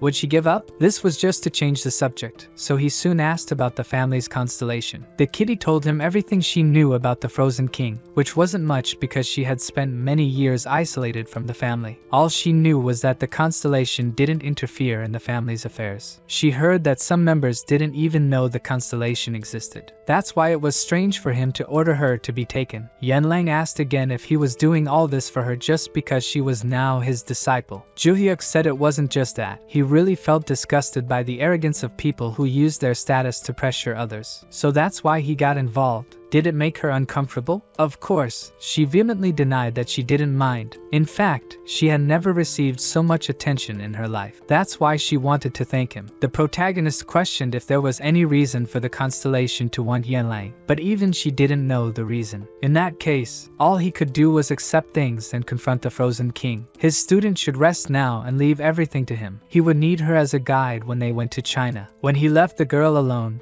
she realized that her feline heart was almost exploding in her chest, and she had no idea why. In his room, the protagonist called Adelia to inform her that he had fought against the head of the Seo family. Her surprise almost made her fall backward. Curious, she asked him to explain the reason for the fight. The reason for the contact was that he needed the equipment that was destroyed to be replaced. Could she do that for him? Adelia said she could do anything for him now. As for information about the Seo family's constellation, Adelia said that it didn't involve itself in any family matters. It was passive about any activities in the outside world. The protagonist also asked if his student had awakened from her rest. According to Adelia, she remained silent. For a moment, Adelia wanted to ask Juhyeok something suspicious. She wanted to know if he wanted to know about her constellation's condition so he could tell her how well she had been serving him. He then said he changed his mind about her having done a good job so far. Adelia begged for 1,000 pardons and hung up. In the end, they didn't manage to get any information about that constellation. Barche then questioned his master, saying that Juhyeok was never one to ask questions first and hit later. That might be true, but it wasn't like he could have the same confidence he had when he was known as the strongest of all in the past. Barche then revealed something very important. When you go to the mind realm, the strength you have isn't that of your body but the strength of what you know. Among many explanations, Barche said that constellations have the same strength when they come to Earth, and normal humans have the same strength when they go to the mind realm. However,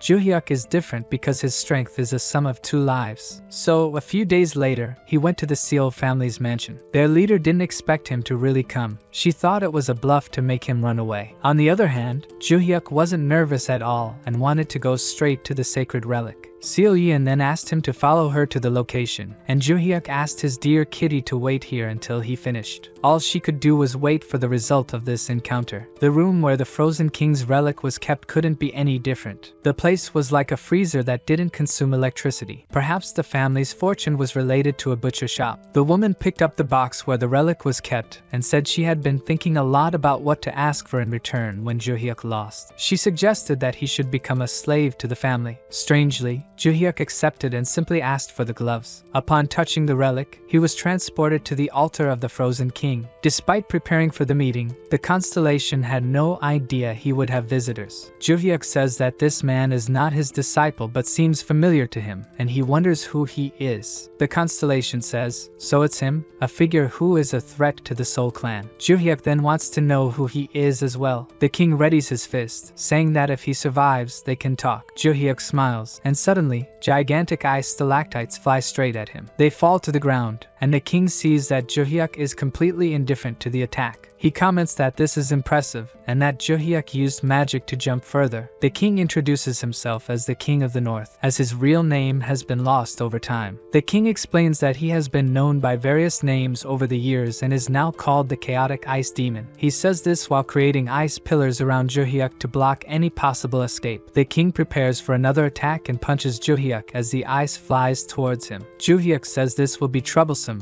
and then draws his sword. The sword is familiar to the king, but Juhyeok breaks it and sends the ice back. The Ice King remarks that using his own ice is ridiculous since the ice and snow there are under his control. Juhyeok advances and tries to attack but is blocked with the palm of the hand and asks if the previous attack was to obscure his vision. The Ice King says it was a good idea but lacked power. Juhyeok asks if that's really it, and the king starts to tremble. Juhyeok then punches him in the stomach, releasing mana and sending the constellation flying away, right into its throne. The protagonist asks if it's satisfying to have a real fight. The Ice King grumbles and says that now he understands the magical attack and the sword, and asks if Juhyeok is the martial god. The protagonist confirms that it's a nickname given by his disciples. The constellation begins to chime and says it doesn't know him well, but it saw his power 300 years ago. We see a memory of him being attacked by many monsters. He managed to handle some but not enough and was determined to take as many as possible with him before dying. Then, the martial god arrived and cut through the entire army with one blow,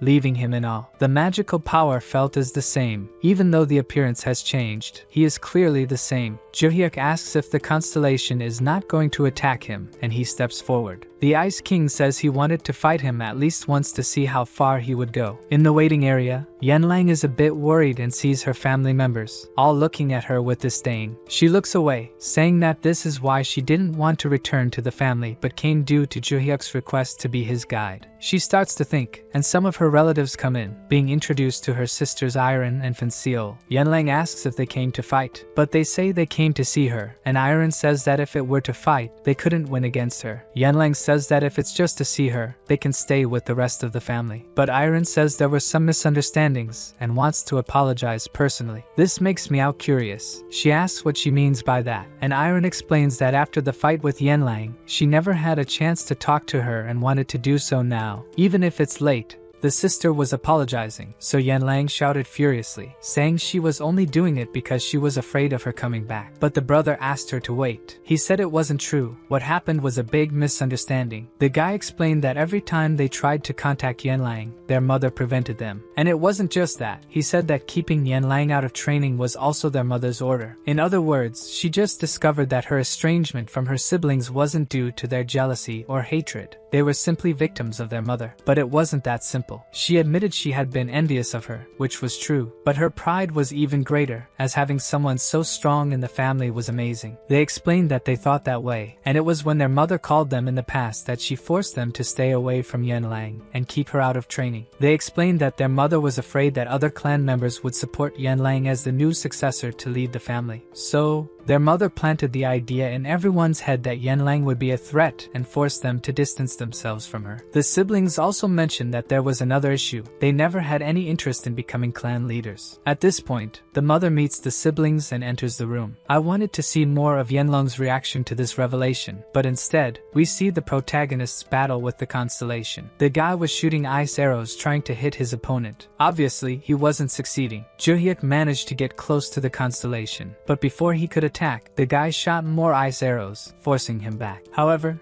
they were fragile and easily broken, so he attacked again. For a while, he tested his enemies' attacks, but none were strong enough to cause damage. The constellation said it intended to freeze him completely, but the martial god didn't get his name for nothing. Juhyeok sincerely said he didn't expect to receive praise from anyone during the battle, but what he was really thinking was that if that person were so strong, he would remember them from his past life. So the protagonist speculated that he had gotten stronger while in this ice temple. Juhyeok thought this because if he had encountered someone with such potential, his past life would have been great for training him. These words made the constellation curious about what he meant. Our protagonist said it was simple. He was simply praising her. Therefore, he was worthy of seeing her sword in action. Being praised by the greater god was an honor, so in this case, she would reciprocate by fighting with her full power. Then, the two exchanged blows to see who had the more powerful attack. The constellation said she intended to surpass him, but that was nonsense. She couldn't even scratch him. While our protagonist's mind was in another dimension, his physical body remained still in the other world. The woman thought he was taking too long. Maybe the constellation was playing with him before defeating him. As she thought about the ways the constellation was winning this battle, she was surprised to see him return. She was shocked to see why he had suffered so much mental damage, but his body seemed so unharmed. So she asked what happened, and he simply answered that he had defeated the constellation. The AI woman responded that she didn't know he was the type to make jokes. But before she finished speaking, the constellation sent her a message saying he had all the respect for Juhyeok. Of course, she didn't understand the meaning of the message immediately, so she looked at him and wondered if it was really possible that this kid had defeated the constellation. As she began to accept this reality, she gradually lost her balance. The world didn't make sense. My life no longer made sense if my supreme leader, who guides my family, lost to a 16-year-old kid. While she was thinking all this, the protagonist put his hand on her shoulder and said they had a deal before, and now she had to keep her word, but they needed to make some adjustments to this agreement. When Juhyeok went to meet Yanlang, I realized I had made a mistake. The first was that it was their aunt who came to them before, not Yanlang's and the other's mother. My second mistake was thinking that all four of these girls were pretty enough for me to date. Then I remembered that this isn't exactly my type. Back to the focus. The leader of the White Lotus Academy said it was a pleasure to see Juhyeok again. But the protagonist didn't feel the same. He hadn't expected to see her there. Yanlang then asked if he had finished his business with the constellation. He replied that he had and would tell her about it on the way back. After all, it wasn't good to talk about it there with such hostile looks. Indeed, they didn't stay to chat. They simply left. And folks, on the way, Yanlang lamented everything that had happened. Since he had been so quick in facing the constellation, he must have lost badly. She continued with a sad look and said it must have been tough for him. The protagonist said it was true. In other words, he didn't disagree with the girl and told her he had won, and for that, Yanlang said he must now be a family slave due to that agreement. Yanlang then realized she had wronged the only person who tried to help her in years. Juhyeok knew very well that she was mistaken and found it amusing amusing to see her reaction. Yenlang said she should have stopped him from risking so much to help her, and she heard from her aunt that her mother was a crazy and greedy woman who would do anything for power. Since she was young, she had been interested in becoming the matriarch of the family, which had always caused problems with her aunt. Even after becoming the clan leader, her greed didn't diminish. Her mother wanted to do everything to keep the position until the end of her life. She didn't want to maintain the tradition of passing the position to the next generations. That's why she kept the children under surveillance while manipulating everything from the shadows. Since she couldn't manipulate Yenlang, she decided to distance her from the clan. She couldn't understand her mother's greed, nor why the family's constellation shared the same thoughts. Juhyeok listened attentively while Yenlang recounted everything she had discovered. She found it funny how things had happened since she had never been interested in becoming the family leader. After listening a bit more, Juhyeok interrupted Yenlang, saying he wanted to let her talk until she revealed the truth, but it seemed she would never finish. The truth was that he had defeated the constellation. Yenlang also commented that she hadn't expected him to make jokes, but our protagonist stated he didn't joke about such things. Moreover, he asked if she remembered that all the confusion started because the constellation summoned her after Yenlang left the White Lotus Palace. She agreed, and then he mentioned that he found it very strange, as he had talked a lot with the constellation. Later,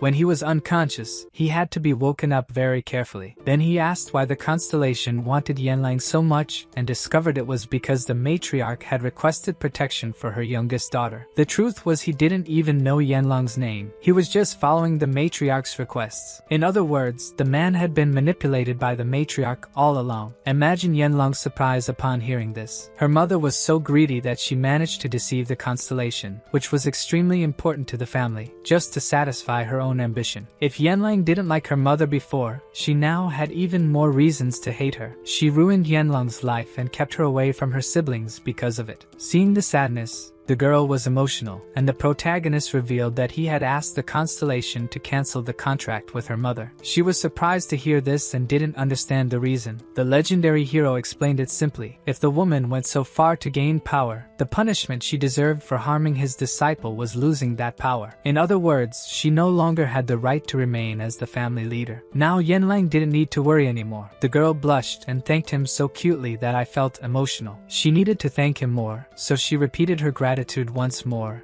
louder, while hiding her face in embarrassment. To her, this was the most amazing thing anyone had ever done for her in her life. When he said it was nothing much, it was obvious she would end up falling in love with her amazing master. As they walked back to the airport, someone was watching them. The masked person was talking to someone else, asking if they should continue following the two. The mysterious guy answered that it wasn't necessary anymore. Just look for this person's enemy. I wonder if this guy really thinks his presence wasn't noticed. They never learn. Then, another moment shows a hotel that seems abandoned. Several people gather for a meeting and all appear to be from the same organization, judging by their attire. The meeting's topic is that their constellation ordered a change of plans. Previously, the target was that teenager, but now the order has changed to find the enemies of that teenager. The curious woman asks what kind of person Juhyeok is, since he was the only one to find him. The man explains that he followed and observed Juhyeok for quite some time, and he is definitely a strange guy. Initially, he gathered all the information he could, but none was useful. The only solid information he found was that he was an orphan and grew up in an orphanage, but there was no more information, and he can guarantee the information was true because it came from reliable sources. The guy explains that he followed all the constellation's orders to track the guy. Later, Juhyeok defeated the leader of the Seo family in China. So, after that, the order was changed from eliminating Juhyeok to finding Juhyeok's enemies and eliminating them. Then the constellation asks the men without the bloodstone if they are ready. They say yes. Then everyone places the bloodstone on the table. It seems two lazy people put damaged stones, but that's not important, just my observation. The masked man informs his constellation that he found Juhyeok's enemies, the Ventrix, the Insinja, and the Irius X. The constellation listens in silence. He also mentions that the Ventrix have gone from being Juhyeok's enemies to his allies recently. Additionally, there are rumors that a malicious group called Break Jang is now after Juhyeok. They wonder how this kid manages to gather so many enemies. Before they could continue the conversation,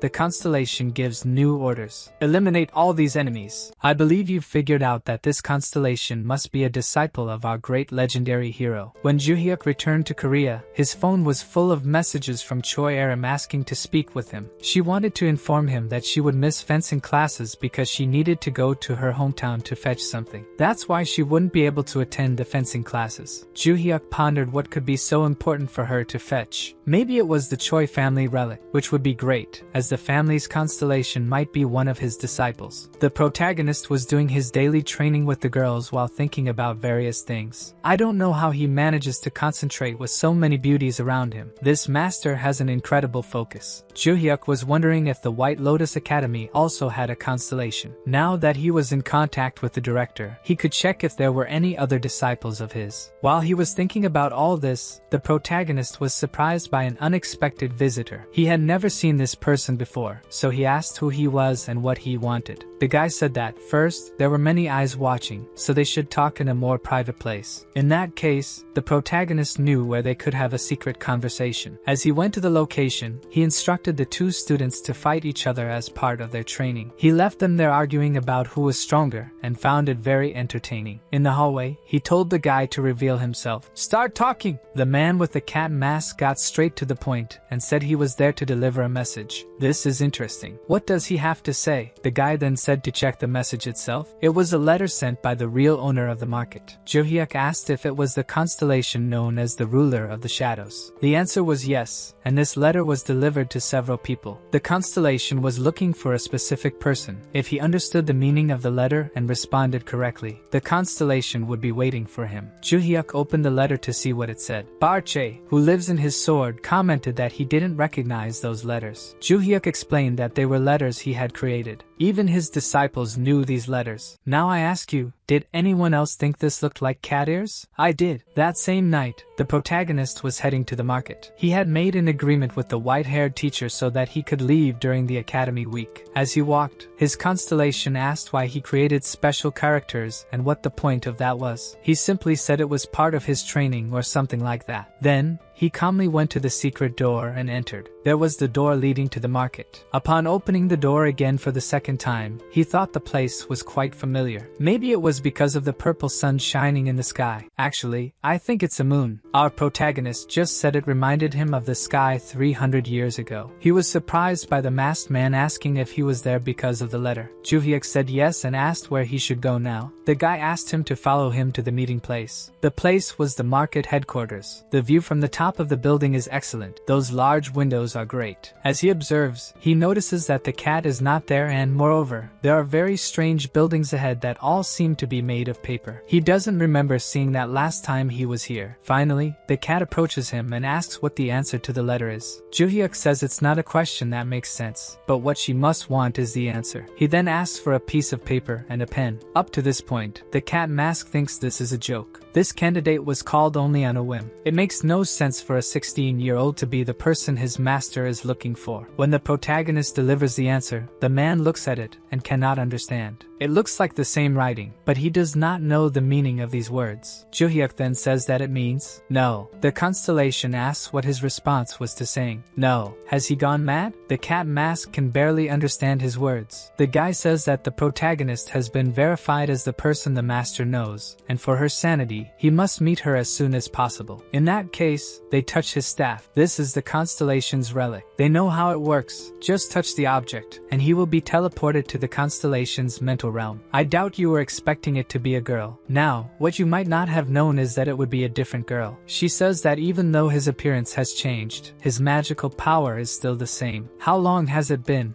Luminous. Everyone, look at this insane girl. Who here likes a crazy girl? The girl soon bows to her master, saying she is very happy to see him again. Even though she is crazy, she cannot help but show respect for the most important person in her life. Humbly, he tells her to rise. There's no need for so many formalities. She asks if he really remembers those words. And of course, our protagonist does not disappoint and says he could not forget something like that. He then recalls the first time he met the girl. Like the others, she was shackled, a slave. He and his first disciple found the girl. Looking closely, he realized she was not like anyone else. Her eyes showed a trauma deeper than anything he had ever seen. That girl girl did not know any kind of language or writing. She had never been taught. She didn't even know how to live in society. She didn't want or couldn't learn the world's language, so he created an easier alphabet specifically for her to learn. The girl is happy he remembers. It was thanks to that she learned to write and then managed to learn other languages. Then, he explains that the message said, "I miss the master. If you see me again, will it be to marry me?" And therefore, the answer is no. The crazy girl asks why not. The reason is that he doesn't have time for that. There are more important things to discuss now. The current world is as dangerous as it was 300 years ago. They need to do something about it. Ignoring his response, she asks if he saw the paper building outside. "Oh, the money note building, I saw it. Why?" The crazy girl responds that it is a gift for the master. He can live there from now on. Of course, he refuses, and the girl questions the reason.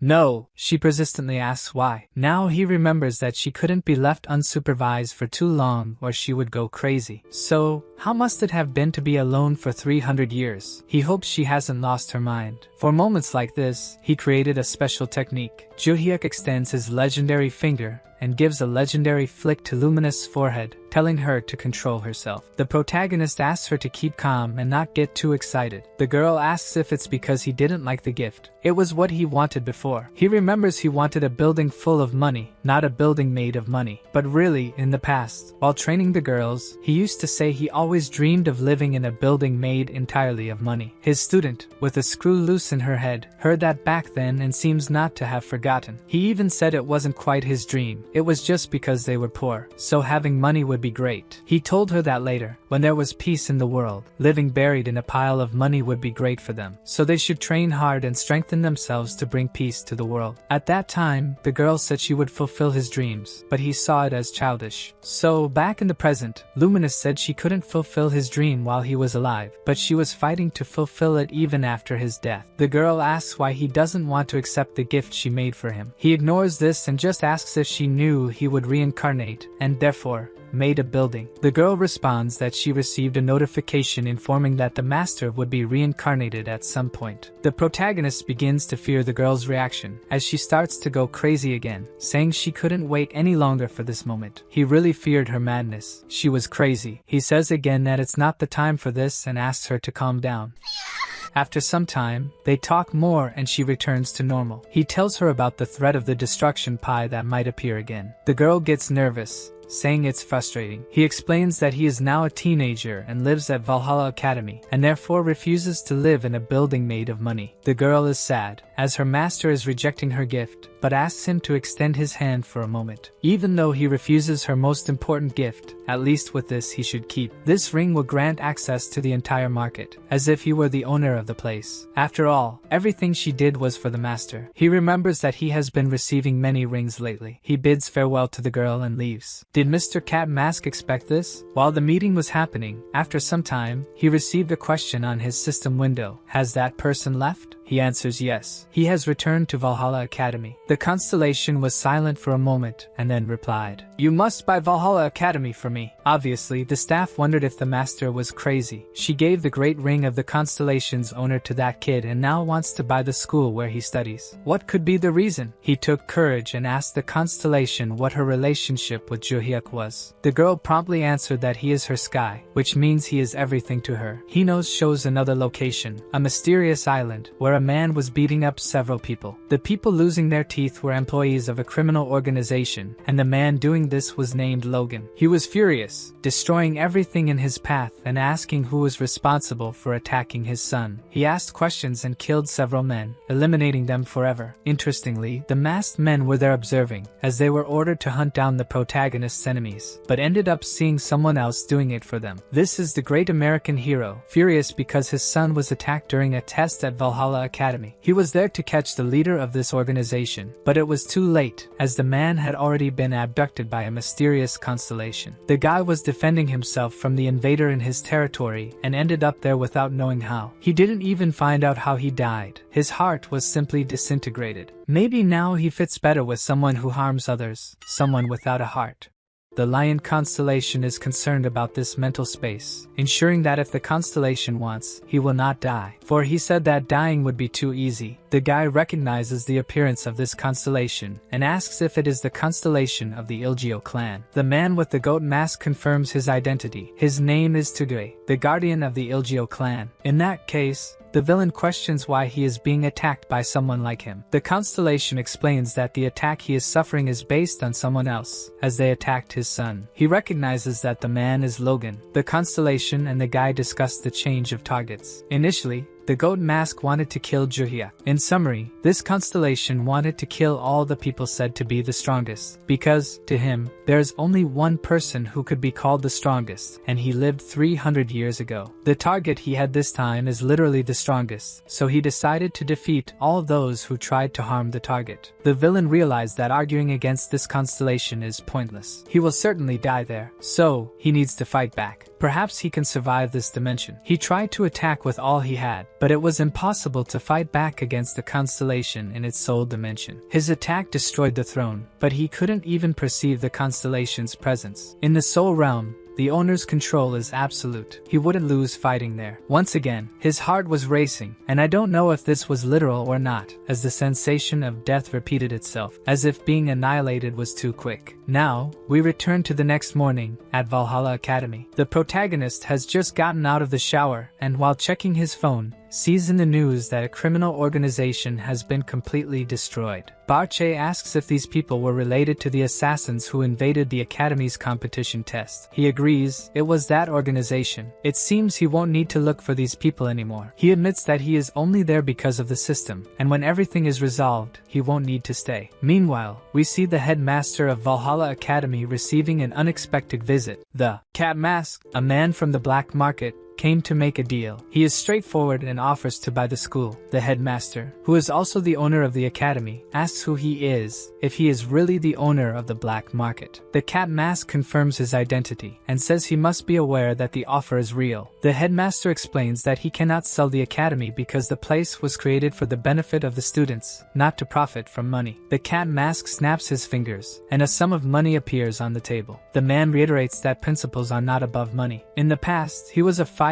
and saw the threat of monsters taking over humanity. After many years, he decided to create a school to train future defenders of Earth, and says he does not intend to change the Academy's motto or the teaching system. The cat mask snaps his fingers again, and more money appears on the table. The man repeats that money is not an issue and snaps his fingers continuously until the room is filled with money. At this point, it is revealed that the 62-year-old man is officially retired. He asks the headmaster to take good care of the school. The sign that read, "Owner of the Academy," is removed and replaced with that of a new owner. Now, the constellation is the owner of the place. Her first order is to install an extremely powerful surveillance system. The girl is determined to protect her master from any enemies who might attack him. When I say that crazy girls are capable of anything, you should really be careful with those girls you know out there. I speak from personal experience that it's dangerous. Now, you'll never know if I'm the crazy girl, or if I've ever had one in my life. Our protagonist, coming back from another day of classes, wonders why things feel strange. Before he could think more about it, Choi approaches him. "Teach me fencing!" That's a lie. She wasn't there to ask for fencing lessons like always, but for a normal conversation. She asks if he noticed the odd atmosphere at the school today, and says she wants to show him something during training. Later, in the training arena, everyone is eager to see what she will show. Choi Aram takes a sword out of her backpack and explains that she brought it from her hometown. Initially, he doesn't understand her intention, but soon realizes the sword is emitting a strong energy. Suddenly, Makima is very surprised to see that the relic Aram is holding is the Choi Jin family relic. How did Aram get it? The girl calmly explains that after passing the family's test, she became the successor to be the new leader of the family. Makima understands the importance but states that family relics should not be given to a student, only when someone assumes the throne. Despite this, Aram says she doesn't care about those norms and will use the relic in her training. Juhyeok, not surprisingly, is curious and asks to touch the relic. Makima is furious with him, saying one should not ask to touch sacred relics in that manner. However, Aram, who may not refuse any request from her master, hands over the sword for him to inspect more closely. Juhyeok finds the energy of the sword familiar, and while trying to understand, his consciousness is sent to the realm of a constellation. There, a man with his back turned reveals himself as the constellation of the Choi Jin family. He mentions that it has been a long time since he saw his dear older brother.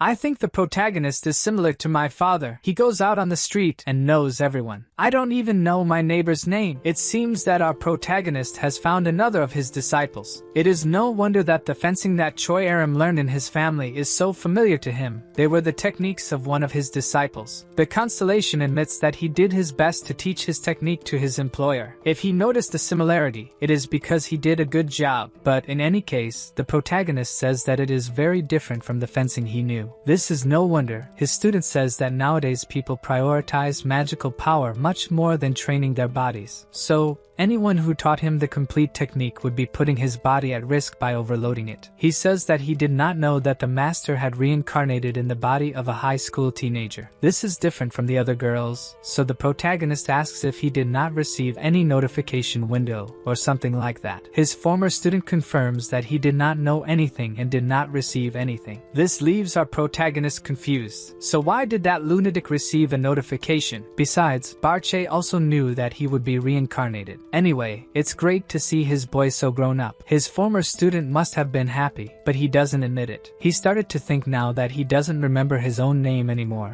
That's strange. Besides, he never told his master his name in the past. All he did was challenge him. Guys, it seems that unlike the girls, this guy doesn't have a sad past. The constellation says that he doesn't remember his own name, and now he's known as the constellation. Before he could say the name, Juhyeok interrupted him and said that he doesn't need to say it, he'll keep calling him boy. Just like it was in the past. The protagonist reminds me of Kratos with his son. The constellation doesn't know if he's happy or angry about this, but he also doesn't know if it makes sense for him to be called boy now that he's this age. While I say no, Donkey keeps thinking about some things about the protagonist, remembering the past. 300 years ago, the boy was challenged while he was walking with his first two students. The reason is that the protagonist was known as the strongest guy in that region, so if they voted, the boy would become stronger. Of course, the protagonist's students were furious and wanted to kill anyone who interfered with their master. At that time, the protagonist asked, why does he like to fight so much? And his reason is that he wanted to become stronger and create an invincible fencing style, because only then could he defend his family and teach his own family to defend themselves. At that time, he found the boy very interesting and decided to face him. And of course, he did not measure his strength. He says that the boy was very inconvenient because he asked to challenge him every week when he recovered. The guy says that if Juhyeok had lost at least once, this would not have happened. This makes no sense to Juhyeok. Thanks to his advice, the boy was able to create his incredible fencing technique. Juhyeok asks if that was the flame of the invincible sword. He says yes. Our protagonist says that if he had become his disciple in the past, he would have monitored him closely. So that means he knew Juhyeok before. But it seems that our legendary hero did not accept men as students. Or maybe he only accepts slaves without salvation. Thinking about this, the protagonist thinks that the notifications about him were only sent to those who were his disciples. The boy was not, and therefore he must not have received anything. As he thought about it, the boy said that it must be fate that he casually touched the family heirloom that he belongs to. This means that fate allowed the constellation to challenge him once again. Maybe he can have his first victory. Our protagonist is kind and says that he could not refuse a request from him. Grateful to fate, the boy decides to use everything he has for this fight. Needless to say,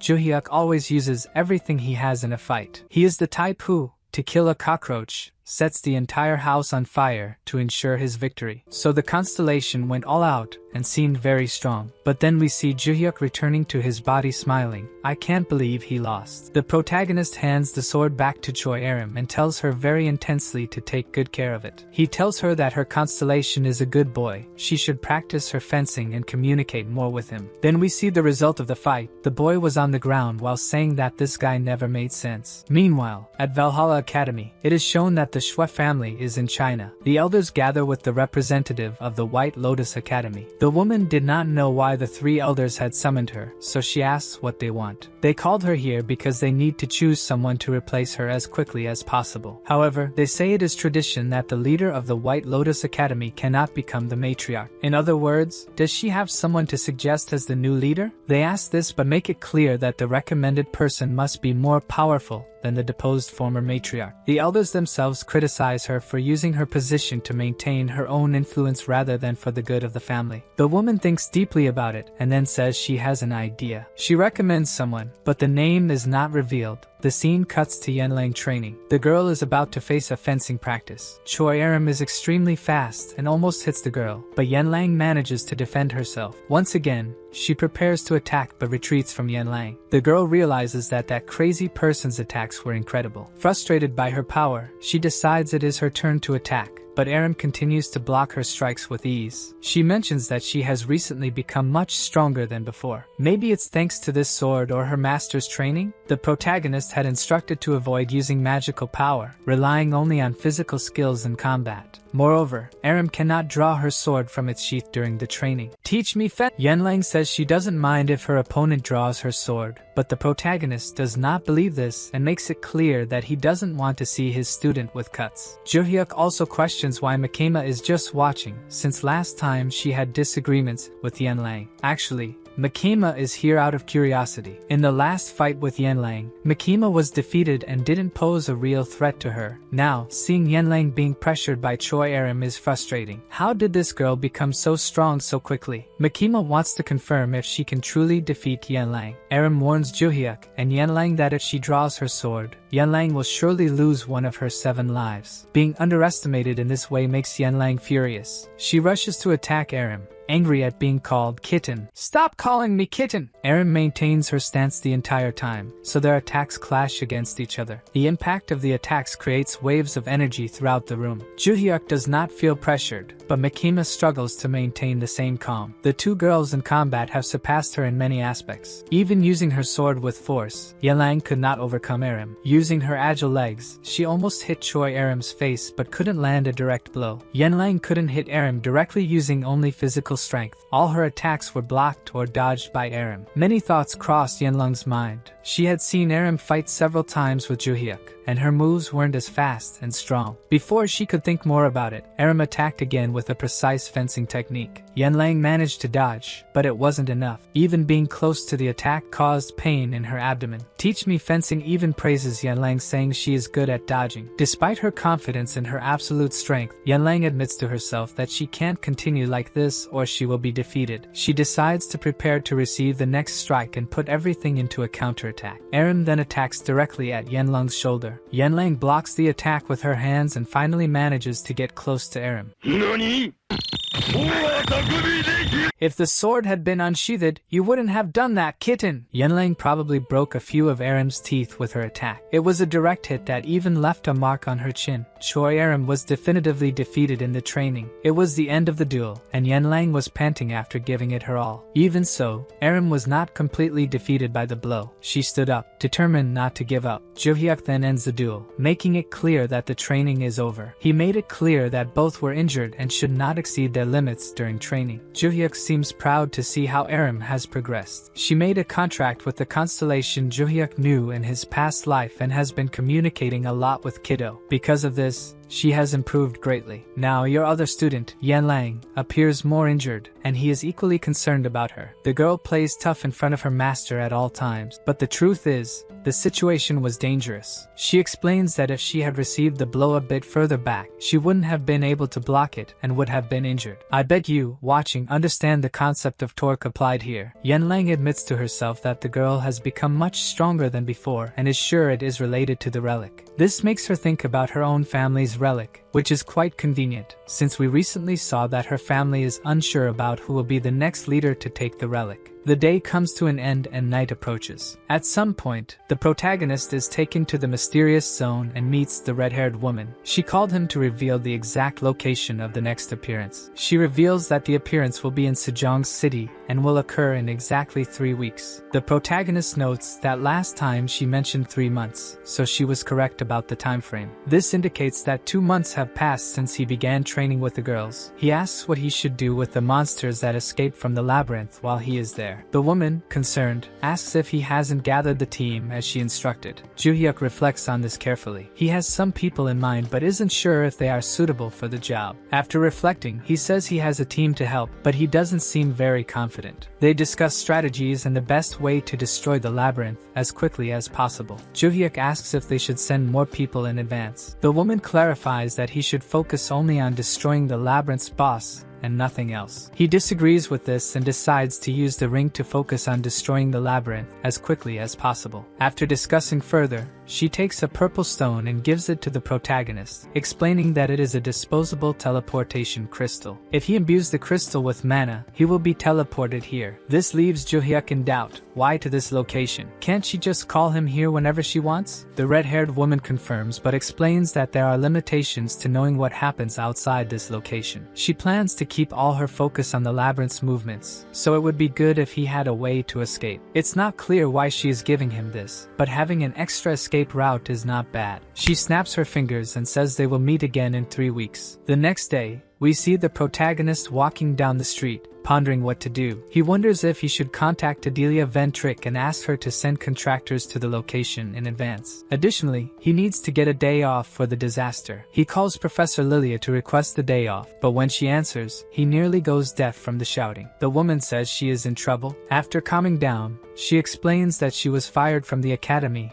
and that it is terrible. Despite the woman's drama, Juhyeok simply says he understands. The woman then asks why he is being so cold with her. Juhyeok explains that if Lilia was fired, it's because she deserved it, so it's fair. The woman does not believe what she is hearing and claims that, although she seems clumsy with him, she is an excellent instructor in her job. Lilia explains how seriously she takes her work, and indeed, the protagonist cannot disagree. This makes him find her dismissal strange at this point in the academic year. The professor also finds it very strange and comments on the sudden change in the academy's director. This is the first time our legendary protagonist hears about it. What really catches his attention is that, if the professor was fired, he won't be able to get days off easily now. Therefore, he decides to go to the director's office. The professor is moved but insists that he doesn't need to do this for her. Ignoring her, he simply hangs up the phone, determined to go. As soon as he hangs up, Yenlang sends him messages asking about the professor's dismissal. This catches him by surprise. These things don't make sense. Why are people around him being punished without explanation? Not knowing what's going on, he decides to go to the academy director. When he arrives, he is surprised by the situation. The masked man bought the market. The man explains that he actually bought the market, but that everything is controlled by his constellation, to which he is devoted. So why did he expel Yenlang and Professor Lilia? Juhyeok asks. The man explains that it was an order from his constellation. It commanded him to identify any problems and expel those people from the school. He identified these women as problems for Juhyeok and expelled them. Furthermore, he also plans to expel someone named Choi Erim. Juhyeok agrees that she is a problem for him too. The protagonist says no and asks to have everyone brought back to the academy, explaining that he doesn't want these people to be punished because of him. It is surprising that Luminous accepts the request, given that everything will be reversed. Juhyeok then asks why the cat bought the academy. The man explains that it was another order from his constellation. Additionally, the protagonist refused to live in the money market, so Luminous decided to buy the academy where he lives to connect it to the market. Now, he can have access to the place he always wanted to give as a gift to him. Basically, he connected one of the rooms of Valhalla Academy to the black market, allowing authorized people to access it. Despite how bizarre this may seem, the protagonist reflects on the matter and asks if the director can do anything in the school. Since the answer is yes, he would like to ask a favor of the director. Then we see that, 3 weeks later, in Sejong City, things have heated up. Monsters have invaded the city and are destroying everything. Goblins are attacking people and destroying vehicles, while stone golems are even more terrifying. One of Valhalla Academy's students lives in this city and was there on vacation. I can't believe even monsters are committing crimes. Things are bad even in other worlds. Juhyeok saves a girl from a goblin attack and defeats the creature with a powerful punch. The woman is grateful to be saved, but he doesn't seem satisfied. The weight of the creatures is real. He feels that things here are scarier than in training. Despite the fear, he will face it and save as many people as he can. While deciding what to do, two crazy girls pass by him, competing to see who can cause more destruction. We return to an earlier moment, still at the academy. The new president has introduced himself to the girls. Makema, the most experienced, asks why such a drastic change in the country's most important academy was not reported. For him,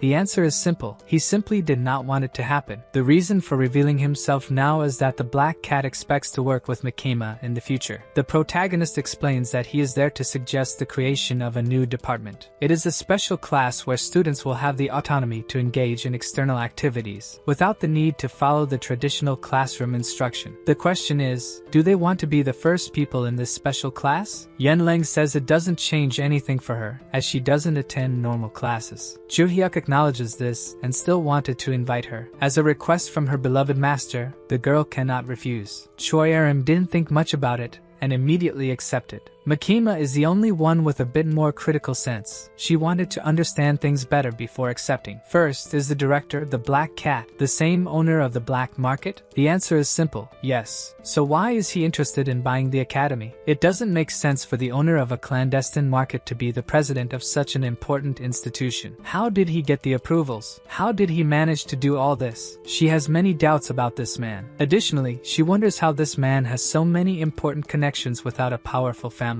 Our protagonist gets straight to the point and asks if she will join the special department. The answer is obvious. She likes to think things through, but she also cannot refuse his request. She just needs to understand better what she is getting into. The director explains the conditions for forming this special department, which offers more freedom to this class. They will be exempt from normal classes for being more advanced. However, they will have to participate in tests and exams that require public exposure. Initially, our protagonist was not satisfied, but the man explained that this was necessary to ensure all the privileges he requested. There are a few more criteria, the most important being that the students must be strong enough to be recognized by other students and teachers. He explains that placing the strongest students in this special class and not having them attend classes would be a loss. Therefore, they are required to participate in some public activities that promote the academy's image to society. In the end, there were several conditions they must meet to get what he wants. After explaining all of them, Juhyeok asked if the girls had changed their minds, and none of them refused, of course. In this case, the special class of the protagonist's girls is now formed. Back in the present, we see the special combat class and training at Valhalla. Juhyeok did not expect to find Sehyuk here. He hadn't seen Sehyuk at the academy for a while. The boy explains that he came to the city for the weekend because his family is from there. He was enjoying a nice weekend when,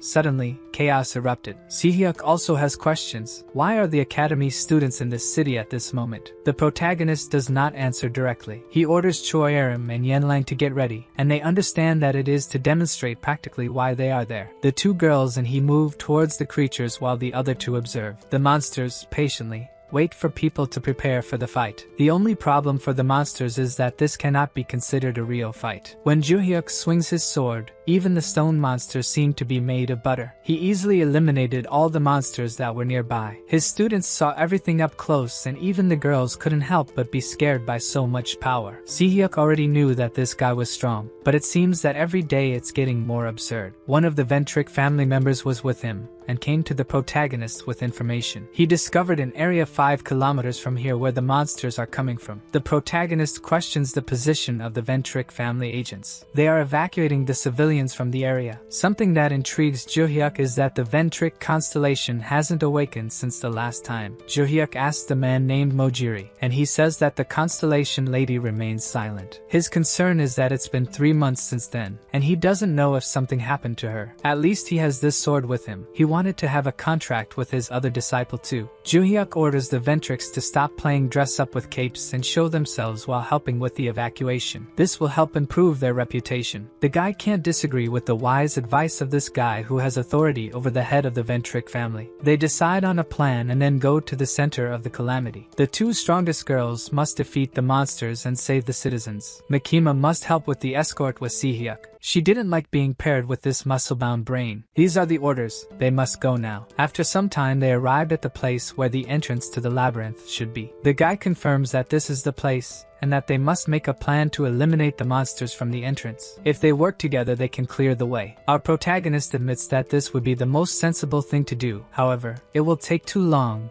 and so he has a better idea. He will jump right from here and defeat everyone. Mojiri even tries to stop the MC from doing this crazy thing. As strong as these monsters are to the people of the time, our protagonist is simply the real monster to these monsters. The creatures have no chance to retaliate against his blows, as they are all fatal. He jumps into the air and in less than a breath he cuts through the air. The power of the attack sweeps away all the demons in front of him at once. Mariji can't keep his mouth shut when he sees this guy. There is no logic for a teenager to be stronger than a constellation. Our protagonist made a contract with a constellation for the first time. Luminous gave his abilities to him. It wasn't difficult for him to clear everything in front of him and reach the entrance to the labyrinth. Juhyeok also can't forget that he needs to wear this ring when entering and defeating the boss of the labyrinth. In that case, it's better to put it on now so he doesn't forget. And that's how he entered the labyrinth. Something so significant was happening on the other side of the world. And meanwhile, at the Ventric house in England, Adelia was comfortably in her office. Her heart was racing as she confirmed that Juhyeok's information about the calamity was true. Not even the South Korean government had noticed the situation in time. She no longer doubts Juhyeok's decisions. If he said he would face the calamity alone, she cannot disagree. However, she is worried. What if her constellation awakens and finds out something bad happened? To Adelia's surprise, her constellation finally awakened and made contact. The first thing it wanted to know was how much time had passed since it had fallen asleep. Amazing constellation? Adelia recounts that about 3 months have passed since that moment. The constellation reflects on this and then asks, "Where is my master?" It's always shocking for Adelia to hear that her master's master is Juhyeok. She informs that he is on the battlefield now, fighting against a mysterious calamity. Inside the labyrinth, the protagonist was fighting casually, so Barche asked what style of fencing he was using with that sword. His response is that he wasn't doing anything special, just attacking without thinking too much. But Barche says that this is a style of combat that his former disciples used in the past. It's called wishing. For the protagonist, it's strange to think that his disciples even turned this into a fencing technique. More importantly, Juhyeok says that this dungeon is larger than he expected. He then uses his magic to locate himself in the area. It's a mana detection ability, and he hopes to find the dungeon's core with it. Normally, the core of the dungeon is in the same area as the boss, and as he expected, it seems to be in that direction. He mentions that it would be much faster if he did something like this. He channels energy into his sword and makes a cut in the ground. The structure begins to collapse, and as it completely cracks, he falls down to the lower level. As expected, this monster with cockroach antennae is the dungeon's boss and was on the lower level. The dungeon boss looks furious and prepares to attack. Unlike him, the protagonist remains calm and confident. His weapon, a spear, offers an advantage in long-range combat. He also notes that he needs to destroy the dungeon core, and to get there, he has to go through this monster. He opts for a counterattack rather than trying to win with a direct blow in a skill-based fight. The monster, facing him, decides to attack. With the spear aimed directly at his heart, the protagonist easily dodges and comments that the monster is making things too easy for him. It seems these words made the creature furious. It attempted a long-range attack with its spear but still couldn't hit him. At this moment, the protagonist was assessing the creature's attack abilities. Then, when the monster tries to attack him again with piercing strikes, Juhyeok decides to defend himself to test the strength of the humanoid monster. He defends all attacks, finding it annoying how the creature keeps its distance with its long weapon. The monster tried a huge variety of attacks, attempting to hit him from an even greater range, but nothing worked. The protagonist always evaded. The creature used its spear to throw stones from the ground at the protagonist, but Juhyeok continued to dodge or defend. The creature tried to get close and attack at close range, but even though it was powerful, its attack was blocked. Possibly, the monster was getting irritated with its enemy and threw him away. Juhyeok remained calm, analyzing his enemy without saying anything more. It even crossed Barch's mind to question whether Kim Hyun was feeling the pressure. The reason for this was behind him. It was to separate that guy from the stone, just in case he ended up doing something unintended. Determined to use the ability Luminous had given him, Juhyeok decided to attack for the first time. Upon realizing this, the monster became alert. Whatever the attack was, it would be prepared to defend. In less than a second, the protagonist surpassed the monster, which didn't even notice the attack. In fact, the boss was confident he had struck this spear. The reality was that the enemy was sliced with a slight delay. When the effect finished charging, the boss was cut into pieces and then defeated. Juhyeok calmly watched his opponent being eliminated. He was curious about what would happen next. His ring began to glow, and then absorbed the energy that had come from the dungeon boss's body. He deduced that the ring absorbed the name, as previously mentioned by the woman. Juhyeok asks Barch about what he mentioned earlier regarding being pressured by this adversary. Before continuing his goal, he notices that the boss's spear was left behind. He then picks it up and questions why it wasn't absorbed or disappeared like the rest. Not understanding what happened, he decides to take it with him. Then, we see a mysterious tree with a door. Possibly within this place, a man came to inform the dungeon master that the disaster had ended. The creature in the shadows asks how many days it took. The answer was surprising, only 2 hours. And so, the question arises about how long the last disaster lasted. The man informs that it was 5 days. This question was merely to highlight that this time was too fast. What happened? The dungeon master asks if the level of these people increased too much. It must be the fault of those who became constellations. Now, he wants to know if anyone stood out during the event. The subject replies that the dungeon appeared and disappeared so quickly that he didn't understand what happened. He still doesn't know. The dungeon master simply orders them to advance their plans a bit further. Spread the names! He also orders the use of a different method to spread the names and urges everyone to hurry. The mysterious creature in the shadows only thinks that it is eager for it. It is eager for the day when it will feed on the most powerful. Then, news appears about a person named Kim Juhyeok from the Valhalla Academy, who ended the disaster after eradicating the monsters. This is seen by someone on a website. The person in question is quite stylish. This individual was reading the news and admiring the protagonist's achievements. The man's question was how he managed to handle all the monsters that had escaped while also eliminating the dungeon so quickly. The more he watched, the more convinced he became that this kid was perfect for enhancing the reputation of the Alchemist's Guild. This guy is Baekjang John, but it wasn't what I expected. John asks someone next to him if it wouldn't be great for their reputation to kill that kid. The masked person agrees completely with John but advises them to be cautious in their actions. This kid is not the same as when they watched him during the academy entrance test. He is definitely at S level now. They decide that they need to do something about it, and will gather the team for that. Then,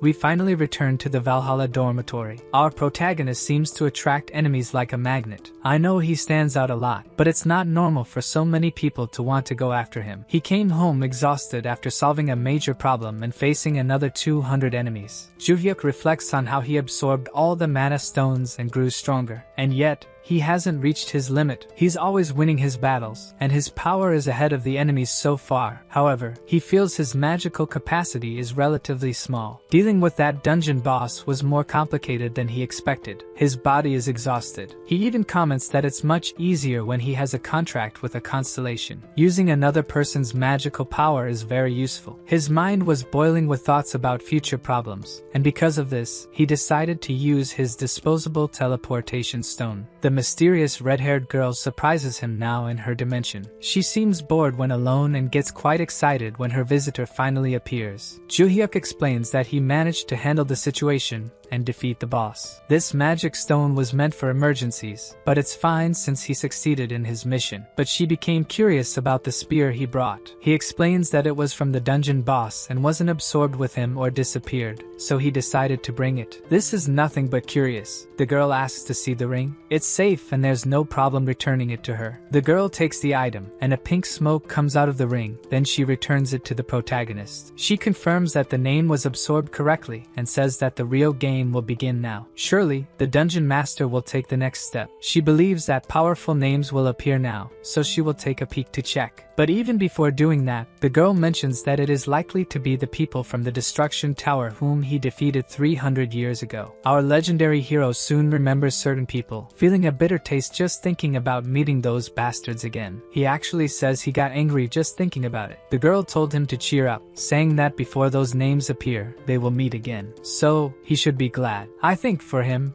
meeting this girl is not something to be glad about. An interesting point is that Barche was the master of the Destruction Tower, but he doesn't remember the people who were there. Juhyeok says that on the first floor there were only insignificant monsters. If Barche were to remember those people, they would be on the second floor or higher. Their conversation about this is not very important. The question that arises for our protagonist is, if the tower reappears, shouldn't Barche be summoned again as its master? This possibility leaves Barche stunned, but he soon says he was forced to be the tower's owner last time. The constellation said all this while stuttering. The reason was to avoid becoming a target for the protagonist again, and for him to think about killing her as a precaution. Although our protagonist didn't think it was a bad idea, he says he trusts Barche. But still, it's strange to him that Barche has no power if his name was taken. When he thinks about his disciples, they have some power. Now, this guy is a mess and doesn't even have memories. Additionally, the protagonist says that Barche was reborn just like him, not becoming a constellation like the people who lost their names. He continues to be puzzled by the script's puzzle. Because of this, he decides that it's better to keep focusing on training constantly to achieve the same strength as in his past life. So, another pleasant night passes. The next day,